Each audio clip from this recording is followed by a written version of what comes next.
One day, there was a couple, husband and wife, living peacefully together. The wife was pregnant, and finally, the time came for her to give birth. She delivered a stunningly beautiful baby boy. As she began to think of a name for him, the child suddenly spoke with clarity. "My name is Anos." Yes, my friend, he named himself. But what truly shocked everyone wasn't just that. His rate of growth was absolutely unnatural. Within just a single month, his appearance had matured completely, as if he were a full-grown adult. Now, he was preparing to apply to his magic academy, the one that tests its students to determine who is worthy of becoming the next Demon King.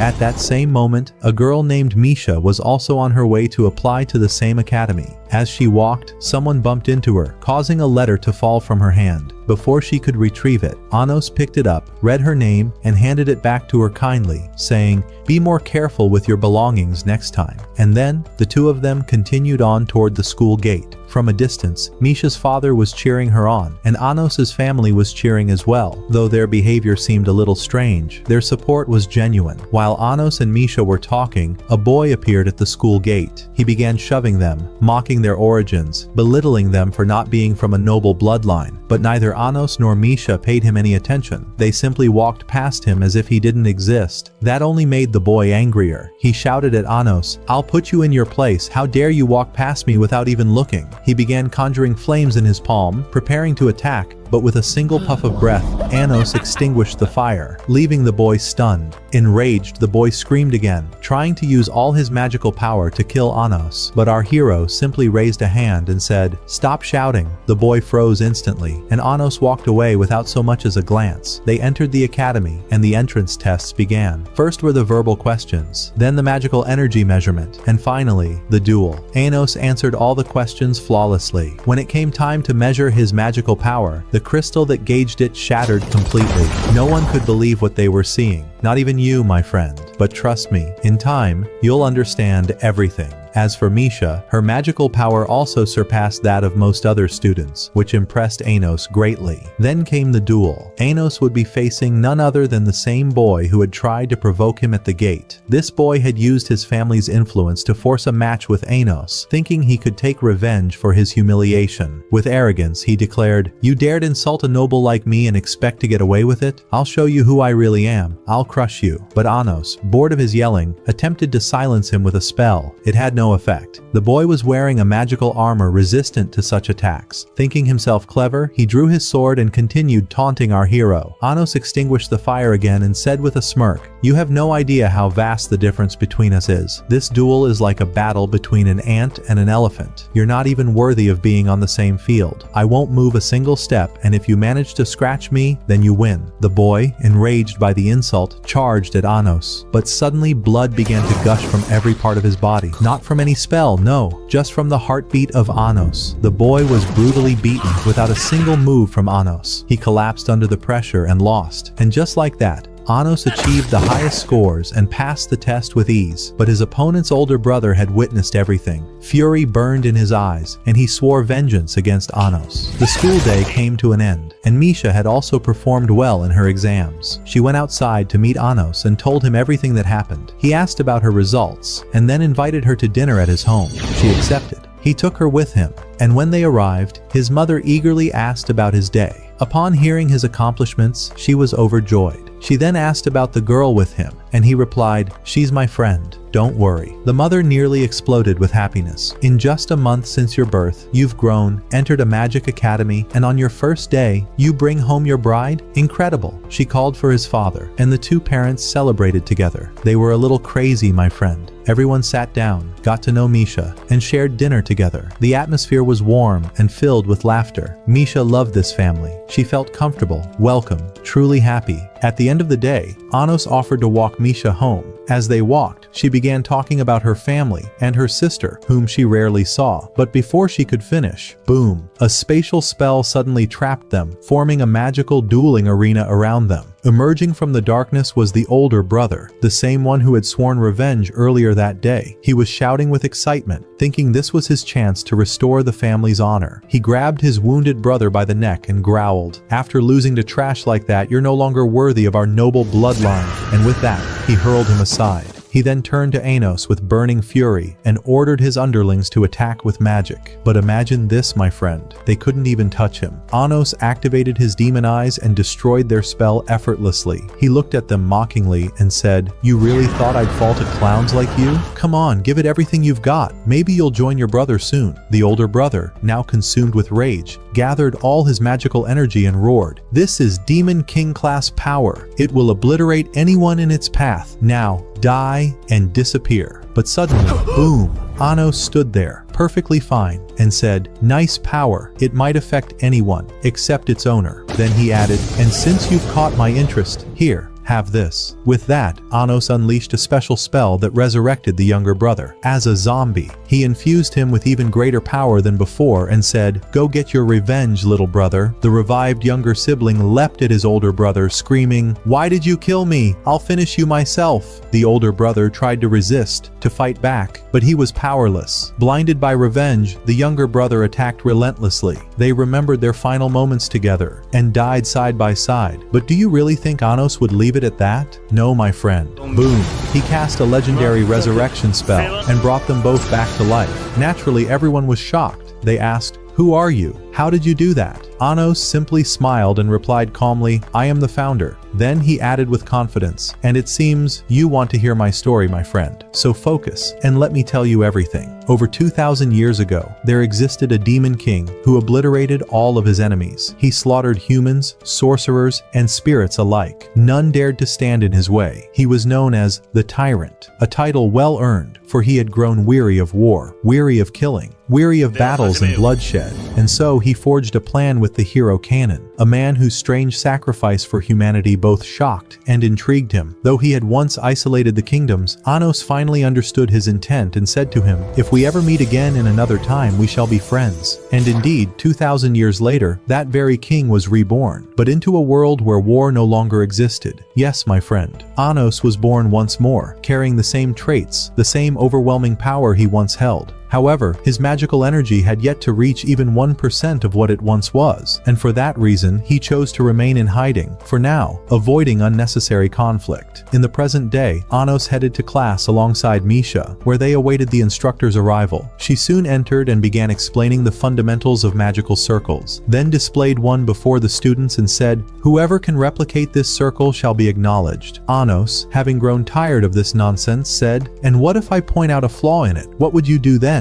The instructor scoffed and mocked him, saying, "You think a mere commoner like you could even understand it? Go ahead, show us your skills." Anos calmly approached, replicated the circle with ease, and even enhanced its magical integrity. Everyone stood in disbelief. Even the instructor couldn't believe her eyes. After verifying his work, she simply told him to return to his seat. He complied without a word. Then came the announcement. The commencement of epic combat trials, where each team needed a leader. A girl stood up confidently and introduced herself. "I am the leader. My name is Sasha Necron." Anos, upon hearing that name, was visibly surprised. It was the same family name as Misha's. He asked her and she confirmed, "Yes, she is my twin sister, the one I mentioned yesterday, though we're not particularly close." Anos replied, "Very well." He then turned to the instructor and declared, "I too shall be the leader of my team." The instructor agreed, but no one volunteered to join Anos except Misha. Sasha, irritated by her sister's selection, approached Anos and attempted to recruit him to her team instead. Then, in front of everyone, she lashed out at her sister. "What you don't know is, she's a magical doll. Yes, a mere puppet. Useless and destined to lose you the match." Anos glared at her coldly and responded, "Even if she were a doll, what concern is that of yours? Get out of my sight before I make an example of you." Furious, Sasha activated her demonic eye, shouting,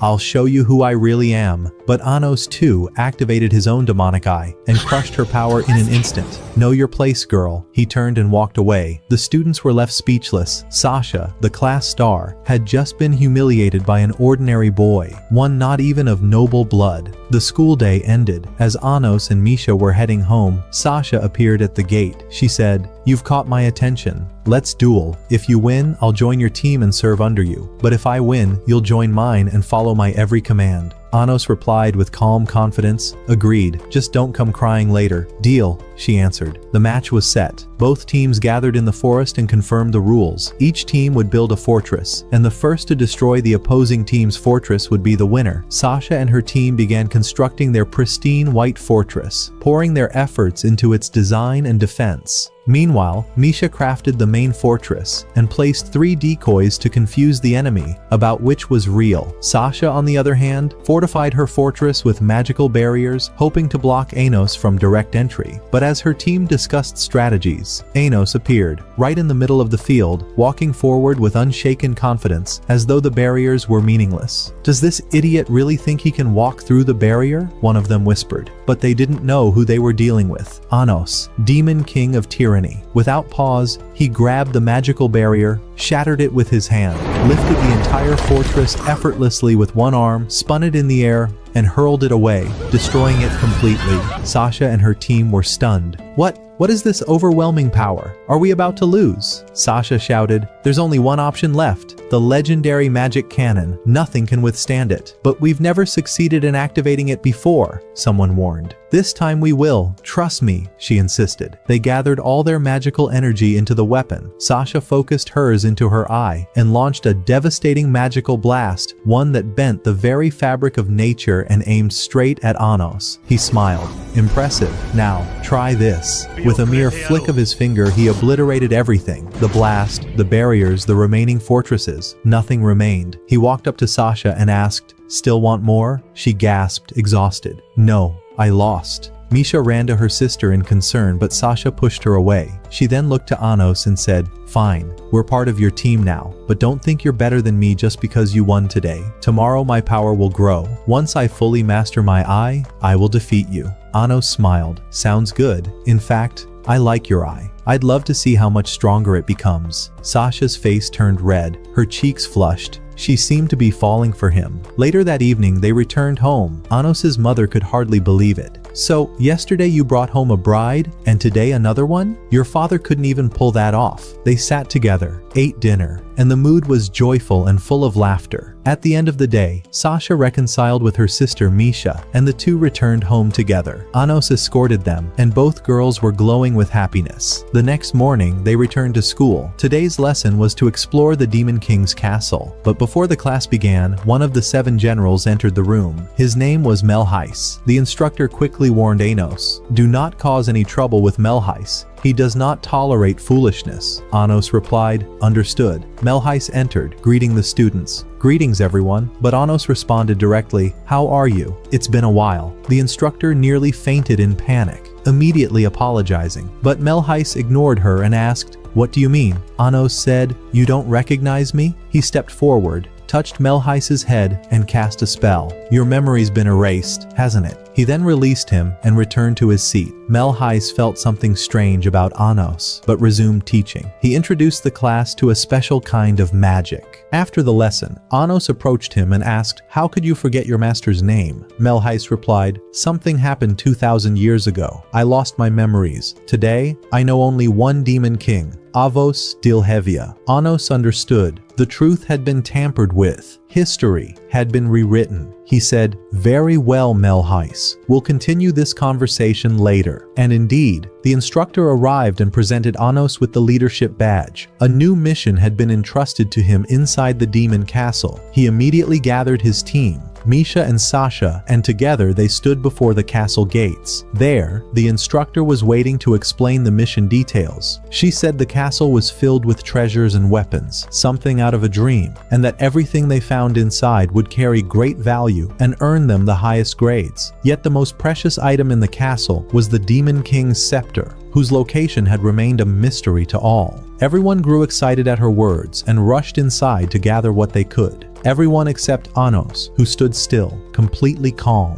With unwavering confidence, he said, "This castle is mine to begin with. Follow me." No sooner had he spoken than someone stopped him. "Where are you going? We've hit a dead end." But Anos instantly broke through it and declared, "This is the secret path to the chamber of the scepter and the treasures." They followed him without hesitation, walking behind him through a green garden so beautiful it pleased the eye, prompting one of them to ask, "How does sunlight even reach here?" But there was no time to stop. Finally, they reached a door, opened it, and there stood the scepter, towering and proud before their eyes. Afterward, Anos took Misha aside and entered a private treasure chamber with her. She had earlier told him she wanted to get a gift for her sister Sasha's birthday, which was the very next day. She found an enchanted, legendary fire dress, took it at once, and went to surprise Sasha with it. Sasha was thrilled and overjoyed. As for Anos, he let her take whatever she wished and entered another room to search for something else. But when he came out, he found Sasha had stabbed Misha in the chest. She was on the brink of death, and Sasha was laughing. It was clear she wasn't in her right mind. She looked at Anos and said, "She deserves this. That doll must die by my hands. And now that I have the scepter, leave immediately, or you'll all die in moments." As she tried to leave,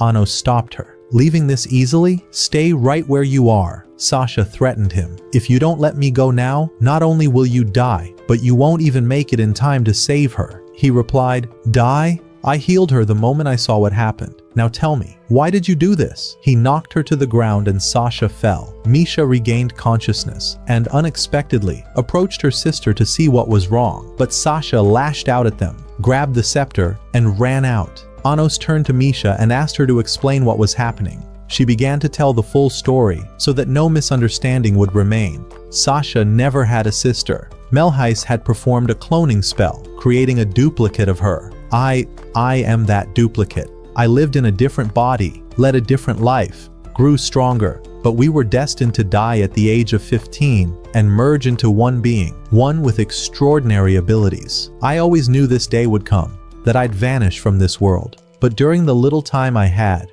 I only wanted to make friends. Everyone avoided me once they learned what I truly was. No one accepted my friendship except you, Anos. In those days, you made me live everything I ever wished for. So thank you. But it's only a matter of hours now before I disappear. Don't be sad. Just let it happen." Anos was moved by her words. He hugged her tightly and said, "In my life, there are only two words I've never accepted: weakness and regret. As long as I'm with you, don't be afraid of anything. Now come, let's catch up to Sasha before she gets away." They reached her quickly, and Sasha was surprised at how fast they arrived. Anos spoke. "I want the full truth. Why did you do this?" "Your sister was about to die," Sasha replied. "I won't tell you anything, but if you can break the spell, I'll reveal everything."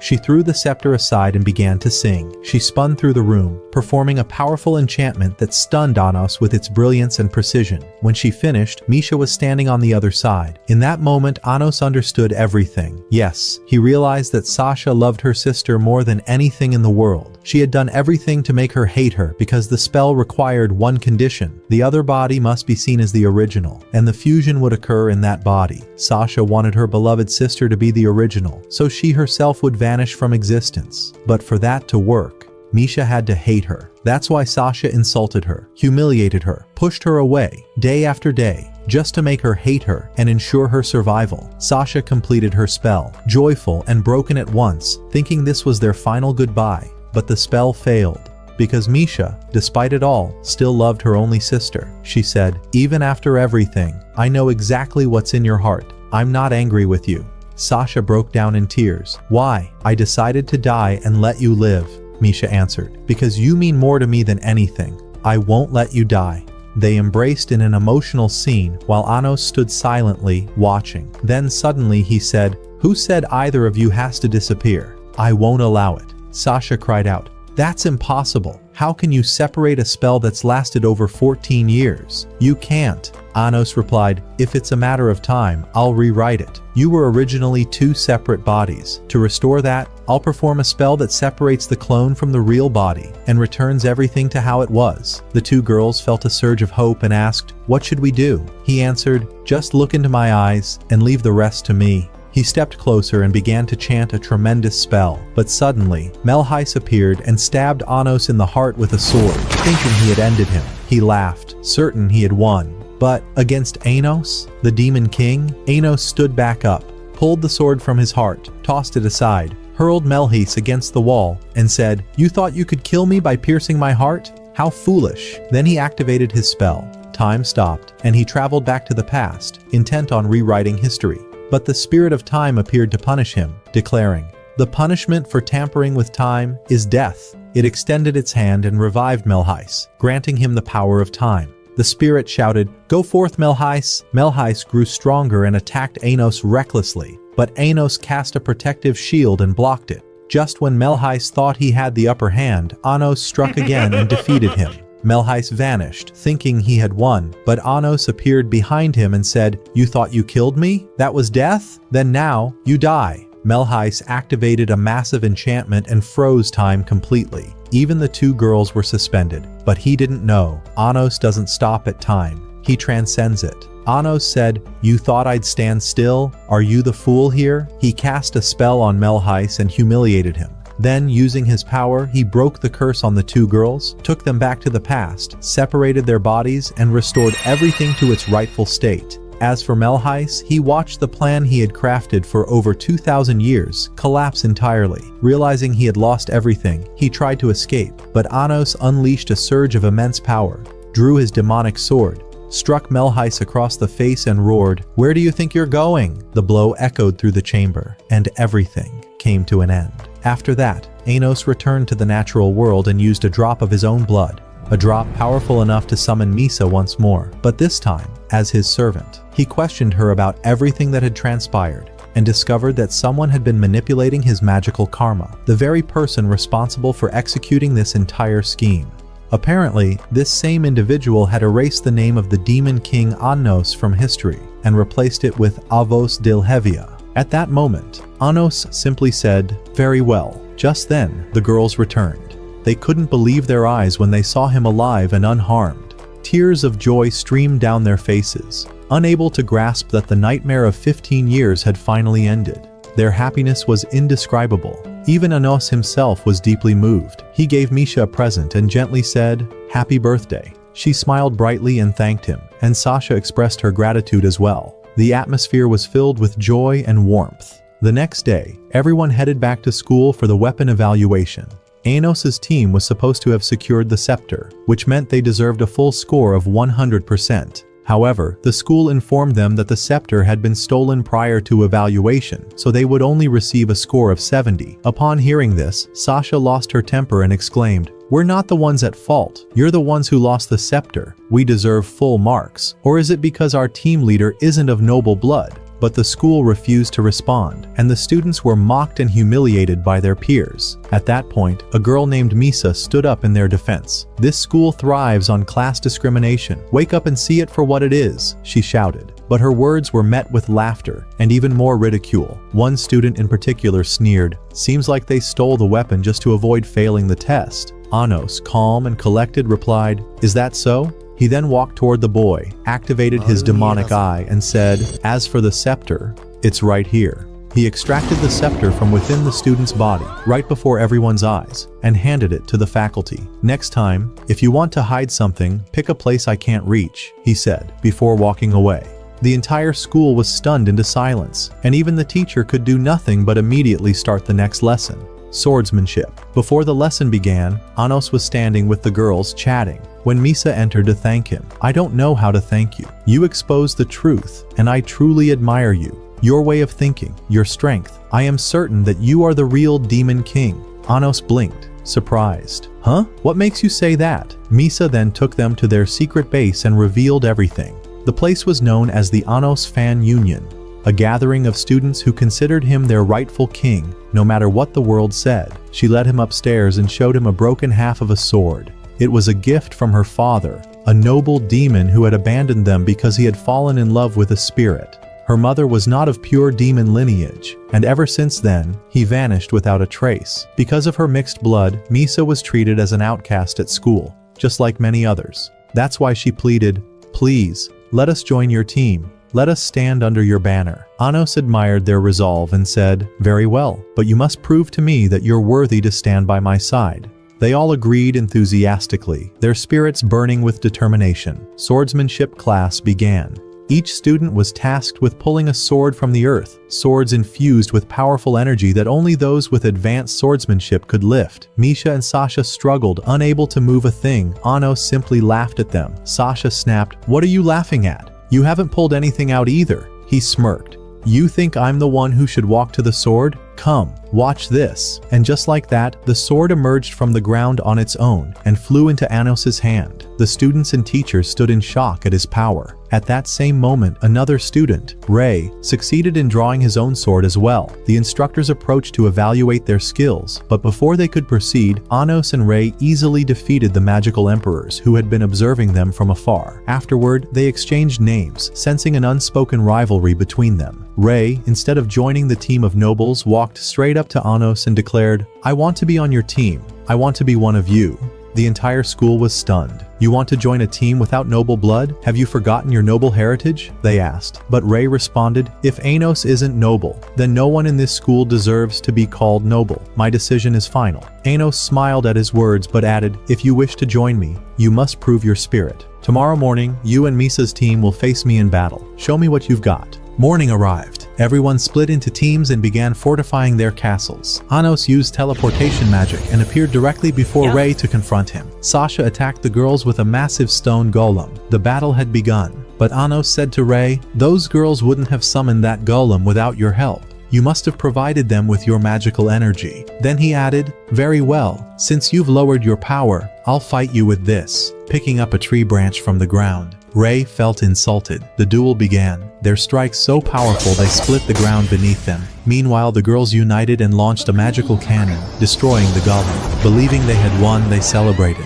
But the fight was far from over. Suddenly, Misa appeared behind Sasha and struck her down, nearly defeating her. Ray advanced to end it, and the golem, along with the girls inside, regained consciousness. It looked like they were heading for defeat. But imagine losing? In your dreams, Misha rushed to her sister's side and together they unleashed a joint attack, a whirlwind of magic that shook the entire arena. The sheer force sent everyone flying, brought down the golem, and secured victory for Misha and Sasha. As for Anos and Ray, their fight continued. The battlefield had transformed into a visual spectacle. Anos attacked while Ray defended, the tree branch in his hand, now a weapon capable of crushing tanks. Both were thoroughly enjoying the battle, pushing each other to their limits. In the end, Anos emerged victorious, and Ray's team was declared defeated. Despite the loss, Anos welcomed Ray and his allies into his team. Their joy was overwhelming. The arsenal of the Demon King had grown, and greatness awaited them. At the end of the day, Anos took them all home. His mother was especially overjoyed. Finally, there was a boy among the guests. They celebrated together in peace and happiness. Meanwhile, Ray and Misa stepped outside to talk. She thanked him for supporting them and joining their team. He thanked her in return, grateful she had accepted him as their leader. The atmosphere was perfect. After that, Ray asked Misa about her origins, only to discover that she was half spirit, half demon. He was deeply surprised and said to her, "How are you able to maintain your energy like this, despite being half spirit?" But Misa didn't quite understand what he meant, so he told her, "No worries, just take care of yourself," and walked away. It was clear he meant something more by those words. The next day, their teacher announced the start of the Magic Sword Tournament and informed the class that 2 students would be selected to participate. The first was Ray, the unrivaled genius of the blade, and the second was Anos. She added, "Bring us victory, Ray. Make us proud." Anos barely showed any interest in the teacher's words, but he sensed something suspicious. Why would the school choose someone unqualified and of non-noble blood to participate in such a prestigious tournament? And why, out of all people, did they choose him, the very student who'd given them a hard time before? Meanwhile, Anos discovered the location of one of his former generals, named Ivis. Upon seeing him, Ivis collapsed to the ground, weeping with joy. "I can't believe you're alive again, my lord. You've done what no one else dared to do." Anos interrupted him, saying, "Forget the tears and get to the point. How do you still remember me?" Ivis replied, "After you allowed the hero to kill you and erected the barrier between demons and the other races, I was outside the demon kingdom, wandering. Because of the barrier you created, I was trapped in that forest for 100 years. After the century passed, I had to sacrifice a large portion of my magical energy to cross the barrier and return. But when I got back, I found that history had changed. Your name had been forgotten, and everyone believed Avos Dilhavia was the true demon king." Anos said, "All right, I've been asked to take part in the sword tournament. Do you know anything about it? Ivis answered, honestly no, but I advise against participating. It could very well be a trap. Anos sensed the warning and asked Ivis to gather more information. Then he rushed home, where he found Misha waiting with a meal she had prepared. She seemed to have started recognizing him as her husband. Even Anos's mother was overjoyed that Misha had made the food. The atmosphere was warm and cheerful. As for his father, he had already left to forge a special sword for Anos, before even knowing his son would enter the tournament. Incredible. Judging by his mother's expression, it was clear she already believed Anos would compete. The next day, Anos took Misha out for a stroll to thank her for the delicious meal. Misha walked beside him, beaming with joy. They entered a small shop and Misha said, "This place is called the Treasure of Memories. Here, finely crafted artistic pieces are sold for an incredible amount of money." She even pulled out a miniature replica of the dinner table they sat at last night, clearly thrilled. The shop owner was impressed and said, "Your latest piece will sell for a great price. Please keep making beautiful works like this." But Anos turned to Misha and said, "How about I give you a piece of art no one could ever replicate?" She smiled and said, "Go ahead, my love." Anos focused his magic and crafted a tiny replica of the entire city, perfectly detailed and no larger than a small ball. The shopkeeper was shocked. "I'll buy it. Take the whole shop. Just sell it to me." But Anos refused and left with Misha. He then turned the miniature into a ring, slipped it onto her finger and said, "This is my gift to you for that delicious meal. And if you ever want to see the city again, just look through it." Misha was overjoyed with the gift. They later went to a restaurant, where Ivis appeared in disguise as a cat, and informed Anos of the information he had gathered. He confirmed that Avos de la Via was indeed participating, and warned him again that this could be a trap. Anos took the warning seriously. He and Misha then went to the hospital and found Ray there. When asked why he was visiting, Ray said, "It's nothing. My mother is sick, and I came to see her." Anos replied, "If she's unable to move, let me help. I can heal her completely." But Ray answered, "Even you can't help her, Anos." He walked away, visibly saddened. Anos sensed something strange and asked Ivis to investigate both Ray and his mother. There had to be a secret behind them. Days passed, and the tournament day arrived. Anos showed up with his mother, who was beyond proud and excited to see her son compete. His father was still working on the sword and likely wouldn't finish in time. Ivis arrived and informed Anos that Ray's mother had spirit disease. Her body was deteriorating and vanishing, and no one could save her because she was half spirit, half demon. Her end was near. As for the tournament, everything seemed to be going according to plan, but it was likely a trap. Anos understood the message and decided not to compete to avoid falling into the trap. The first battle began and Anos was supposed to fight, but he never entered the arena. Everyone started insulting him, calling him a coward who fled the battle. His mother was deeply hurt and shouted, "Anos is no coward. My son is kinder and braver than any of you, and I know he'll fight." At that moment, his father arrived, injured but carrying the sword. "Sorry I'm late," he said, "but I forged this sword with my own hands. I hope you like it." Anos was moved and told Misha,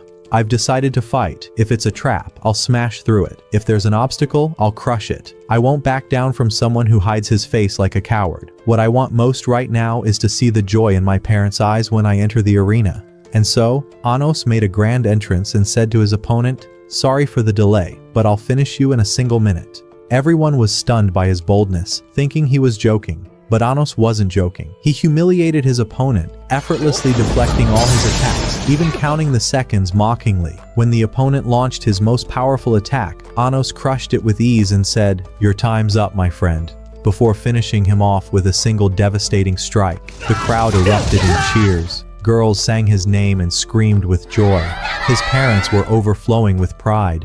Even the defeated opponent asked, "How did you beat me with such a weak sword?" Anos replied, "This sword was made by a great blacksmith. You can see his effort and pride in it. It's a blade forged with pure love. Naturally, it's far stronger than yours." His father overheard those words, and tears of pride welled up in his eyes. The people around them whispered, "Who is this legendary blacksmith?" As for the teacher, she was furious, because Anos had just defeated her little brother. It was clear she didn't wish him well. After the match, Anos sat down in the waiting area. Misha congratulated him on his crushing victory. Then they watched Ray take the stage and easily defeat his opponent. Ray walked into the waiting area, visibly angry. Anos asked, "What's wrong? You seem furious." But Ray didn't answer and said bluntly, "I want you to give it your all, because I've decided to kill you." Anos smirked and replied, "Perfect. Show me what you've got." Rei attacked with his sword, but Anos blocked it with his bare hand. When he struck Rei in the chest, Anos sensed something strange, and Rei quickly withdrew his blade and fled, raising Anos's suspicions. He suspected Rei was being threatened or watched, and his mother was somehow involved. Both fighters continued to win their matches until they reached the final round, scheduled for the next day. Anos left with Misha to visit the hospital where Rei's mother was. Meanwhile, Anos's mother decided to hold on to the sword to deliver it to him during the final match, knowing that a single loss would eliminate him from the tournament. Anos agreed and left a few guards with her for protection, then headed off to the hospital with Misa. When they arrived, they saw Rei's mother nearing the end. Her body was on the verge of vanishing, having reached the final stage of the spirit disease. Her form could disappear at any moment. At that time, Misa didn't understand what this illness was, so she asked Anos about it. He explained, "This disease affects souls that have lost their legacy. There is no cure for it, unless the mother awakens and regains her heritage. But right now, she isn't speaking, and it's hard to get anything from her." Suddenly, the mother's hand moved. She awoke from her coma when she heard Misa calling Anos. She looked at him and said, "Are you Rei's friend? He always came to visit me and spoke about you with great joy. He truly felt happy when you defeated him. He was always alone, unmatched in swordsmanship, but when he lost to you, he felt something different. He talked about you all night. Please stay by his side, Anos. Be his friend always." Anos was stunned by her words and asked, "How did you wake up?" She replied, "I don't know, but something about your presence, or maybe something else, brought me back." But her body seemed weak. She could barely speak. Anos quickly asked her about her legacy in hopes of healing her, but she couldn't remember anything, not even what her heritage was. After further questioning, Anos discovered that she wasn't Rei's real mother. She was half spirit, half demon, just like Misa. An idea struck him. He stepped closer and performed a dangerous spell that linked the core energies between Misa and the mother to restore her vitality. The spell was extremely risky and could kill them both, but Misa, knowing this, chose to sacrifice herself. She agreed to perform the spell, even if it cost her life. At the same time, Anos's mother was walking home with the girls when suddenly that teacher appeared. She approached Anos's mother, demanding the sword. The mother refused, saying, "This is Anos's sword. I must keep it safe and give it to him tomorrow." The teacher replied, "I know, and that's why I'll take it by force and make an example out of him at school. I'll ensure he loses tomorrow." She tried to grab it, but the mother resisted. The teacher knocked her to the ground and beat her severely, breaking her legs. Then she said, "You brought this upon yourself. Since you wouldn't hand it over peacefully, I'll take it by force." She prepared to strike the final blow, but the girls intervened, using their magic to block the attack. The teacher didn't stop and kept attacking with brutality. The girls didn't give up. They were struck, burned, but stood again. The mother watched their suffering helplessly. Her legs were broken, she was collapsing, and death seemed near. The teacher raised her hand for the final strike. Boom! Anos appeared, blocking the attack. He healed his mother and thanked her for protecting the sword. Then he healed the girls too, saying, "What you've done, I'll never forget. Thank you all." Tears filled the girls' eyes in disbelief. Before the teacher could speak, Anos silenced her with magic, suspended her midair by her throat, and said, "What I hate most is someone laying a hand on my family, and for that, you must face the full punishment." He teleported her to the arena and began lashing her. She tried to resist, but it was over. Anos showed no mercy.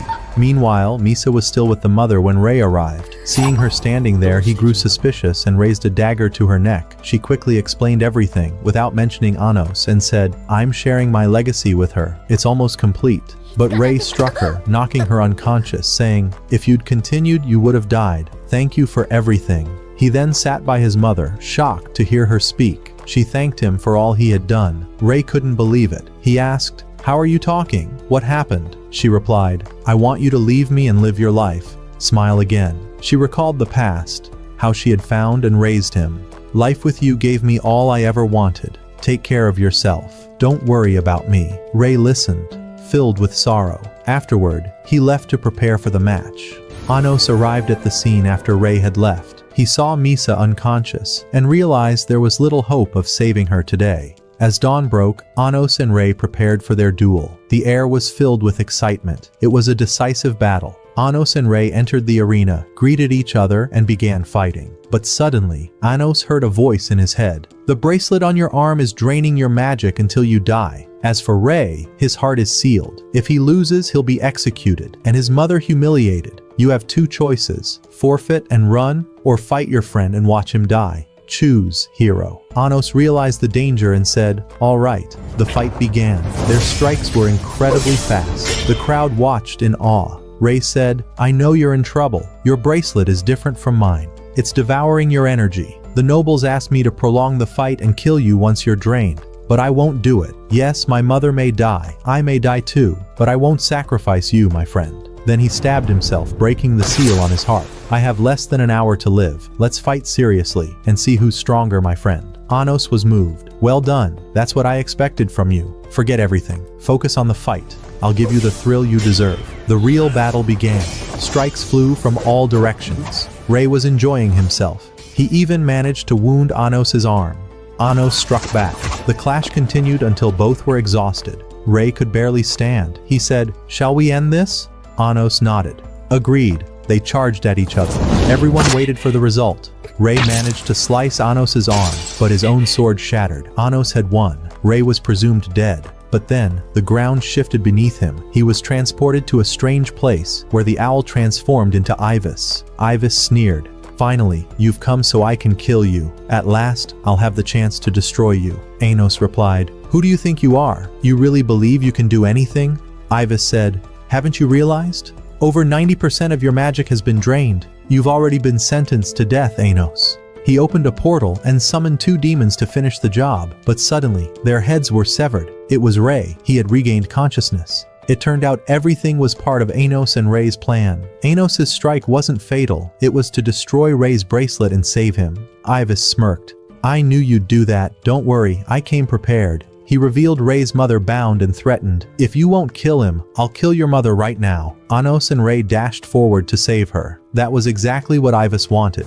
As Rei entered the dimension, Ibis unleashed black magic and destructive storms. He followed them inside. Inside, Anos and Rei fought together. Anos was nearing his limit. His magic was almost gone. Anos spoke to Rei telepathically. "My energy's draining fast. I can only protect you for 5 minutes. I made you a sword. Fight with it. End this spell yourself." Rei used the sword, but it broke. All hope seemed lost. At that moment, Rei's mother regained her memory. She remembered she was the spirit of the sword. She transformed into her true form and told her son, "I'll give you all my power. Just break through every barrier." Rei charged forward, breaking through the dimension, breaking through the magic, and struck Ibis. But her energy was fading.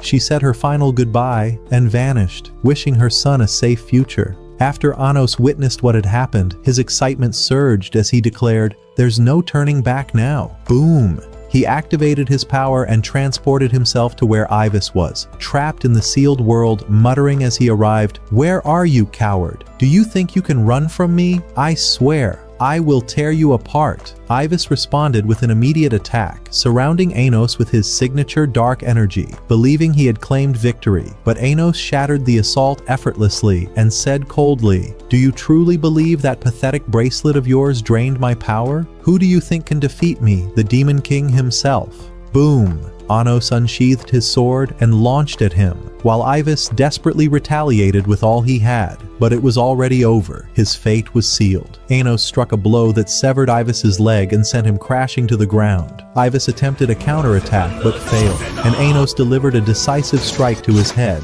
ending the creature that had possessed him. Ibis returned to his senses, confused and unaware of who had manipulated him. Moreover, the two individuals whom Anos had previously killed, he restored them again, once he eliminated the creatures that had controlled them. Afterward, Anos turned to his side and finally saw him. Yes, it was Avos de la Via, the root of corruption, who had been pulling the strings behind his followers, clearly harboring no goodwill. But Avos retreated into the wall after his plan failed, disappearing without a trace. At that moment, Anos gripped his sword and turned back time. Everyone saw him, realizing he had won the battle, and no one could believe it. Even his father and mother were overwhelmed with joy, unsure how to express their happiness. Then Anos raised his sword to the sky and said, "This sword was forged from my father. It's the reason we triumphed in this tournament. If anyone ever seeks a sword from this day forward, there's no need to search far. You now know the way." His father, bursting with pride, could hardly believe it, and the beauty of the moment was beyond words. At the same time, Rei had regained consciousness after the battle. He was happy they had won, yet sorrowful deep inside, for his mother had passed away. As he prepared to open his scar, Anos suddenly resurrected her and said, "Get up, man. Didn't I tell you I'd make her strong as a stallion? Did you forget who I am?" Rei, overwhelmed with joy, couldn't believe it and ran to embrace his mother tightly. He asked Anos, "How did you do this?" Anos replied, "It was quite simple. I only needed to understand her full lineage and heal it. When she transformed into a sword in your hand and wounded Ivis, I had everything ready to restore her. I was simply waiting for the perfect moment, and what a perfect moment it was." Upon realizing all that his friend had done, Rei thanked him with heartfelt emotion and said, "From this day on, you're my brother." Finally, as the tournament concluded, Anos was crowned champion, and Sasha came forward to present the prize, a magnificent sword unlike any other, and beside him stood Sasha herself, radiant as the moon. Anos was overjoyed, while Sasha, though shy, was stunning beyond words. The day ended, and peace reigned. But that night, as Anos slept, he had a strange dream, one from the past when he had visited the hero Kanan in the human capital to negotiate a ceasefire. At first, Kanan refused to hear him out, but Anos managed to convince him, and just as they were about to talk, boom, Jirga, Kanan's mentor, appeared, harboring a deep grudge against Anos and all demons for killing his family. Jirga furiously attacked Anos and shouted at Kanan, "Don't listen to this demon. The world will never know peace until all demons are wiped from existence." He lunged at Anos, but Anos struck him in the head and said, "Don't pretend you're the pure one. You people killed my mother when I was a child." Then he turned to Kanan and said, "If you still wish to talk, I'll be waiting in my castle," and vanished. Kanan rushed to help Jirga, but it was too late. Jirga's hatred remained unquenched, and he swore vengeance on Anos and all demons, setting into motion a future plan to annihilate them all. And now, focus. What's past is only the beginning, and what lies ahead is on a whole new level. The next day, Anos woke up and headed to class with the girls. The academy had changed drastically since Anos had destroyed it. A new instructor arrived and informed them that they were now required to participate in a joint training exercise with the human realm, specifically with the Hero Academy of Kanan. Within 3 days, they would depart, and they had to master teleportation magic within just a week. Anyone who failed wouldn't qualify for the tournament. Everyone agreed, and she began explaining the method, but as always, Anos suggested a superior approach, astonishing everyone again. With only 3 days remaining before the tournament, Anos and his team began training to surpass the Hero Academy students. Since Anos didn't need any training himself, he merely supervised, teaching them combat, weapon mastery, and all the skills they needed until the day of departure. Before leaving, Anos spoke to Ivis and asked him about the Hero Academy and what was happening there. Ivis replied, "That academy was created to house Kanan's body after his reincarnation. There are individuals claiming to be his reincarnated form, but the information is unclear. You'll need to investigate it yourself." Anos responded, "Understood," and began preparations for departure. Students from all years, 1st, 2nd, and 3rd, gathered and formed strategies to reach the academy quickly, unaware that Anos didn't require any of it. Boom! In a single instant, Anos used teleportation magic and took them all there. Everyone was stunned, but to Anos, it was merely a basic ability. Since they arrived early, they decided to split up and explore the city. Each went their own way, and eventually, Anos and Sasha walked together. Sasha, deeply impressed by him, blushed in admiration, while Anos was gleaming with joy, teasing her, saying, "Your mother must be a bee, for you've brought all this sweetness, and those lovely eyes, surely they belong to a graceful gazelle." Despite her embarrassment, Sasha was delighted. They reached the academy, and just as Anos was about to open the gate, a girl named Eleanor, the deputy of the Hero Academy and host for visitors, stopped them and said, "We're not accepting guests right now due to joint training with the Demon King Academy." Anos replied, "Well, we're from that academy, and we're just here to explore, nothing more." Eleanor was surprised by their swift arrival, but welcomed them and guided them to the library, becoming their personal escort. Sasha noticed a portrait on the wall and asked Anos about it. He recognized it and said, "Yes, that's Hero Kanan. Once my arch-rival, we tried to kill each other thousands of times, but in the end, he became my friend, and I wish to see him again." They arrived at the library and Anos examined the recent historical records, discovering that Avos de Levia's influence had reached this place too. No one remembered the true name of the Demon King anymore, and history had been completely altered. Anos, who had sacrificed himself to build the barrier and end the war, was now painted as a human hero. Sasha, upon learning this, became furious, but Anos calmed her, saying, "It's only natural for them to rewrite history to make it easier to accept. After all, do they truly want to admit that it was the Demon King who saved them?" Anos then asked Eleanor about Kanon's reincarnation and his whereabouts. She answered, "He has 4 incarnations, each possessing a portion of his power. 2 of them are on the 2nd floor of the library." But before they could continue, one of the incarnations appeared, wearing glasses, arrogant beyond reason, acting as though no one on earth was his equal. Then came the 2nd, impulsive, overconfident, mocking the Demon King Academy and saying, "You're nothing but weak demons." But Anos turned to Eleanor and asked, "Where are the incarnations?" "I don't see them. These are fakes." One of them snapped and attacked, yelling, "I'll show you who's fake, you failure." Boom. With a single glance, Anos turned him to ash. The other tried to intervene, but his partner stopped him, saying, "You've lost. Don't embarrass us further." Realizing the truth of his inferiority, the attacker backed off. Later, Anos stepped outside to speak with Eleanor. "Since I haven't found what I came for, I'll take my leave," he said. But she stopped him and asked, "Why are you searching for Kanon?" Anos replied, "I made him a promise 2,000 years ago. I've come to fulfill it." She said, "There's no need to search. Kanon is dead. He won't be reincarnated again because the one who killed him wasn't a demon. It was a mere human." Anos paused, nodded, and walked away, sensing she was hiding something. A week had passed, and all the students had finally arrived at the academy grounds. But when they saw Anos and his team already there, they couldn't believe their eyes. They had been completely convinced that they were ahead. One student asked the teacher in disbelief, "How long have they been here?" She replied, "They arrived a week ago, the very moment I told you all to set out. But don't dwell on it. Not everyone is the same." As they talked, a boy named Revisto appeared.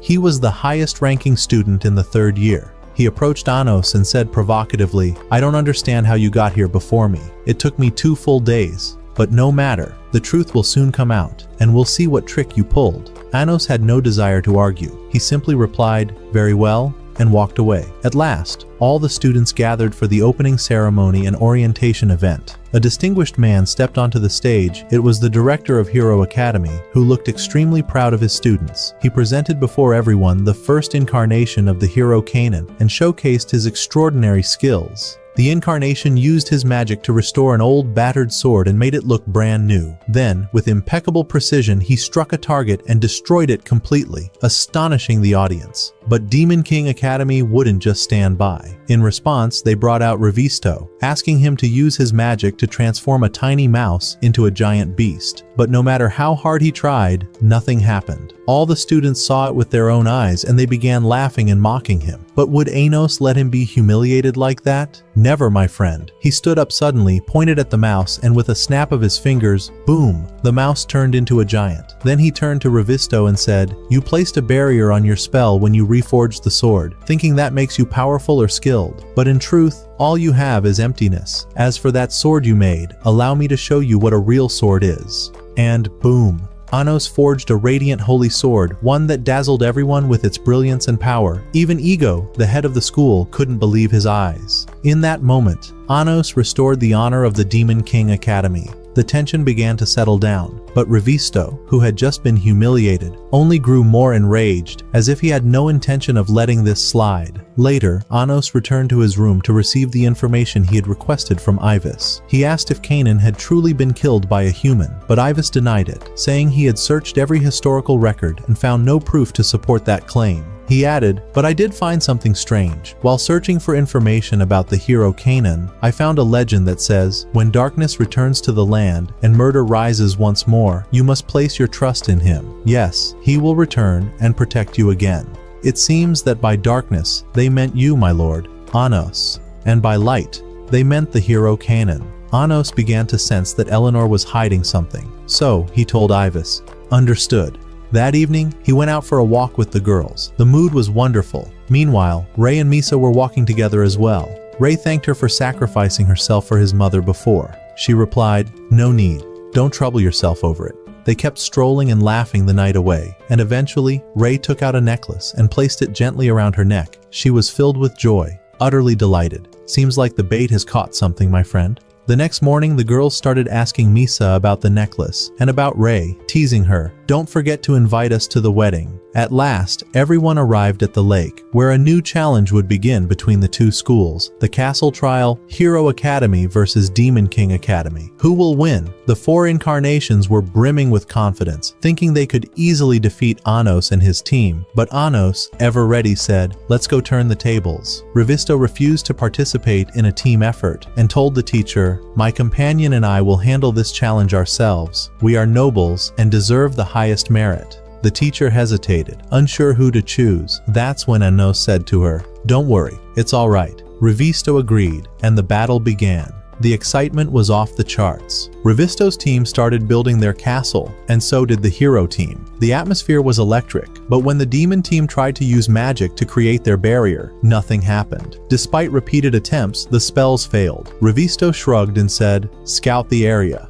As they began, the four incarnations appeared and struck them with powerful magic, knocking them out one by one. Everyone was laughing, mocking them, completely confused as to why their magic wasn't working. That's when Anos realized the truth. The lake water wasn't normal, it was infused with holy water, which meant that demon energy was sealed when used. The hero team foolishly took advantage of this and launched a reckless attack. Revisto's team, unable to defend themselves, was utterly crushed in shame. From afar, Ego watched in cruel satisfaction, humiliating the teacher, who now feared for her students. She begged him to stop the challenge, but he refused, saying, the test has only just begun. We haven't even started. Anos stood up and said, don't worry. He used his power to retrieve the team from the water, but they were in terrible condition, wounded, broken, utterly defeated. Ego was pleased, and when the teacher tried to heal them with magic, the holy water made it nearly impossible. Anos approached Revisto to heal him, but Revisto refused at first and apologized for not listening. He said, I know I don't have the right to ask you for anything, but please, avenge me. I want revenge. Anos smiled and told him, don't worry, justice will be served. Then he healed his body and called his team together. They were ready for battle. Though the lake still held holy water, the hero team thought victory was guaranteed and continued to mock them. But Anos, calm and confident, flew above the lake and said, all right then, it's time. He unleashed a massive fire spell that incinerated the lake's surface. The holy water evaporated completely. Everyone was stunned. Ego was on the verge of collapse from the shock.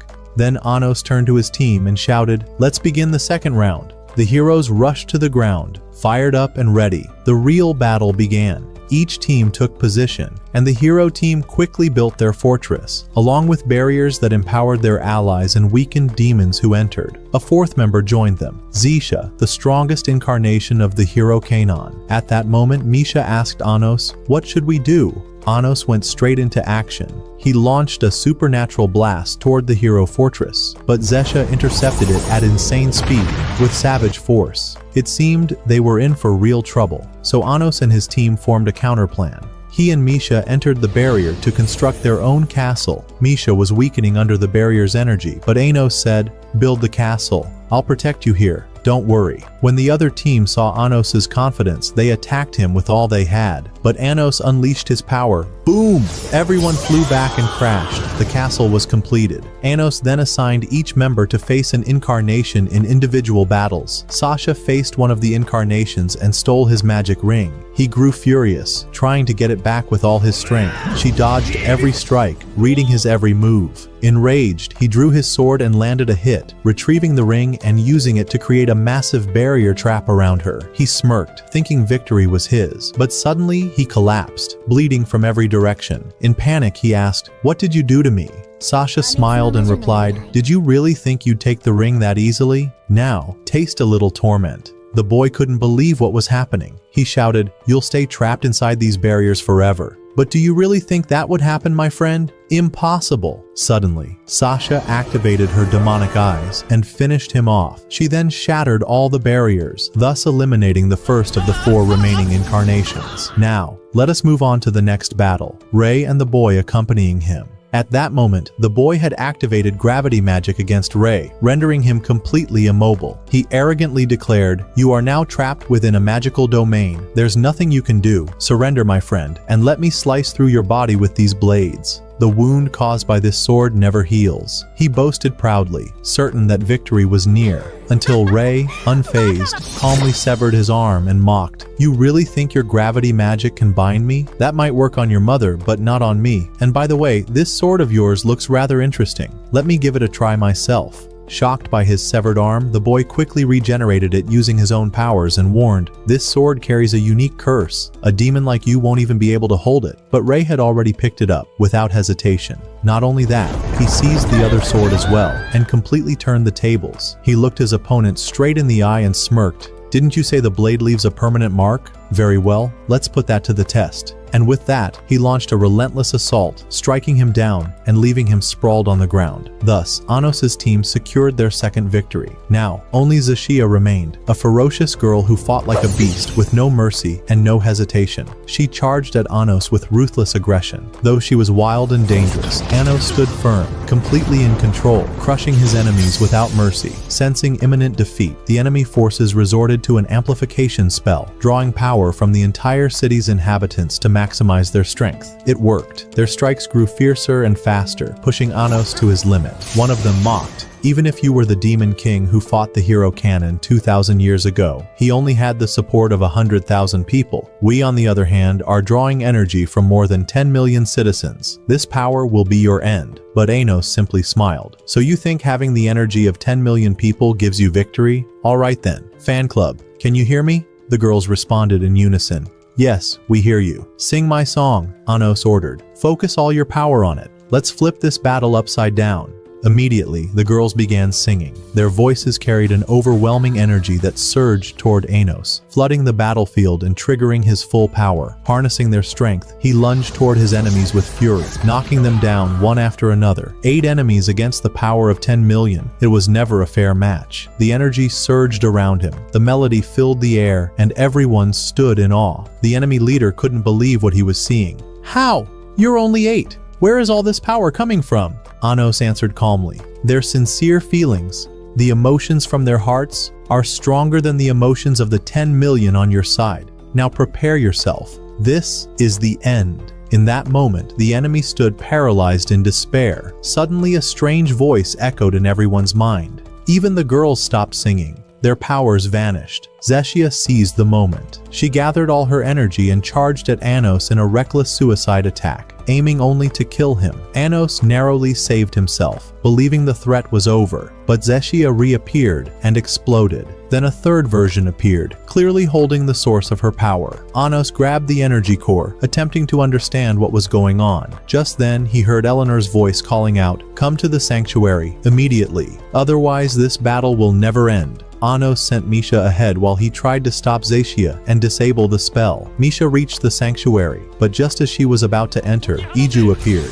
He struck her down and used holy power to drain her strength. He stabbed her in the stomach repeatedly, saying, "I won't let a single demon live. I'll start with you, and then slaughter the rest." He was about to destroy her core completely, until Anos arrived just in time. He shattered the attack, formed a protective barrier around Misha, and began healing her wounds. "I'm sorry I let you get hurt again. Please wait just a little longer," he told her. Then he stepped forward to face Iju. "So you're the one behind all this? You're the disgusting creature who caused these battles? You use Hero Kanan's name to deceive the world just to get to me? Pathetic." Iju, enraged, prepared to strike, but Anos didn't let him. He killed him instantly, then revived him and asked, "If you've got the time to die, then tell me, who's pulling your strings?" Iju remained silent. So Anos revealed his transformed form and sneered, "How does it feel to become a demon? To see your filthy emotions take physical form within your own body?" But Iju didn't care about anything except killing Anos. He cast a spell to control the girls as well, inciting chaos, forcing everyone to fight one another. Anos, unbothered, declared, "You're finished." He reached out, grabbed Iju's power source, and erased him from existence. Then he carried Misha and headed to the sanctuary, where he met Eleanor, standing at the center of a massive magical circle. Surrounding her were millions of Zeshia clones, each encased in a magical bubble. The scene was breathtaking. Anos, confused, asked, "What is happening here?" Eleanor began to explain, I am not human. I am a magical spell, created by a human who wanted to eradicate demons. But if you truly wish to understand, you must free me quickly. Iju has cast a detonation spell on all the students at the academy. I have to stop it immediately. Anos freed her, and she began undoing the curse from the students. Then she started recounting the truth from the beginning. After you, Kanon, and Jerga created the barrier and disappeared. Jerga wasn't satisfied. His heart overflowed with hatred toward demons. So he created a spell that would transfer that hatred from generation to generation, endlessly. But the hero Kanon opposed him. He told Jerga this would nullify the Demon King's sacrifice and restart the war for no reason. Jerga responded by stabbing Kanon in the chest and casting his curse on the people. He created two spells, one called Ask, which allowed the students to hear his voice, and the other, Me. Yes, I am a failed spell. I carry only fragmented memories from Jerga. That's why he left me here, to manufacture lifeless human replicas with no feelings, no purpose but to kill demons. I've grown tired of this burden, tired of watching the clones I create die one after another. Please, put an end to this madness. If you don't, the war will start all over again, and we'll be trapped in an endless cycle of hatred. The girl hadn't even finished her sentence when suddenly, one of the clones appeared and addressed Anos saying, Save our mother by any means necessary. The girl, having heard this, couldn't believe her ears. Tears poured down her face as she struggled to comprehend that the clone had forgiven her for all the crimes she had committed. More than that, the clone was now asking Anos to save her as well. Anos, witnessing the scene, understood a significant part of the story and calmly asked her about ego. Is he like the clones as well? Will he keep awakening as long as you remain alive? She answered, Yes, the only solution is for you to end me.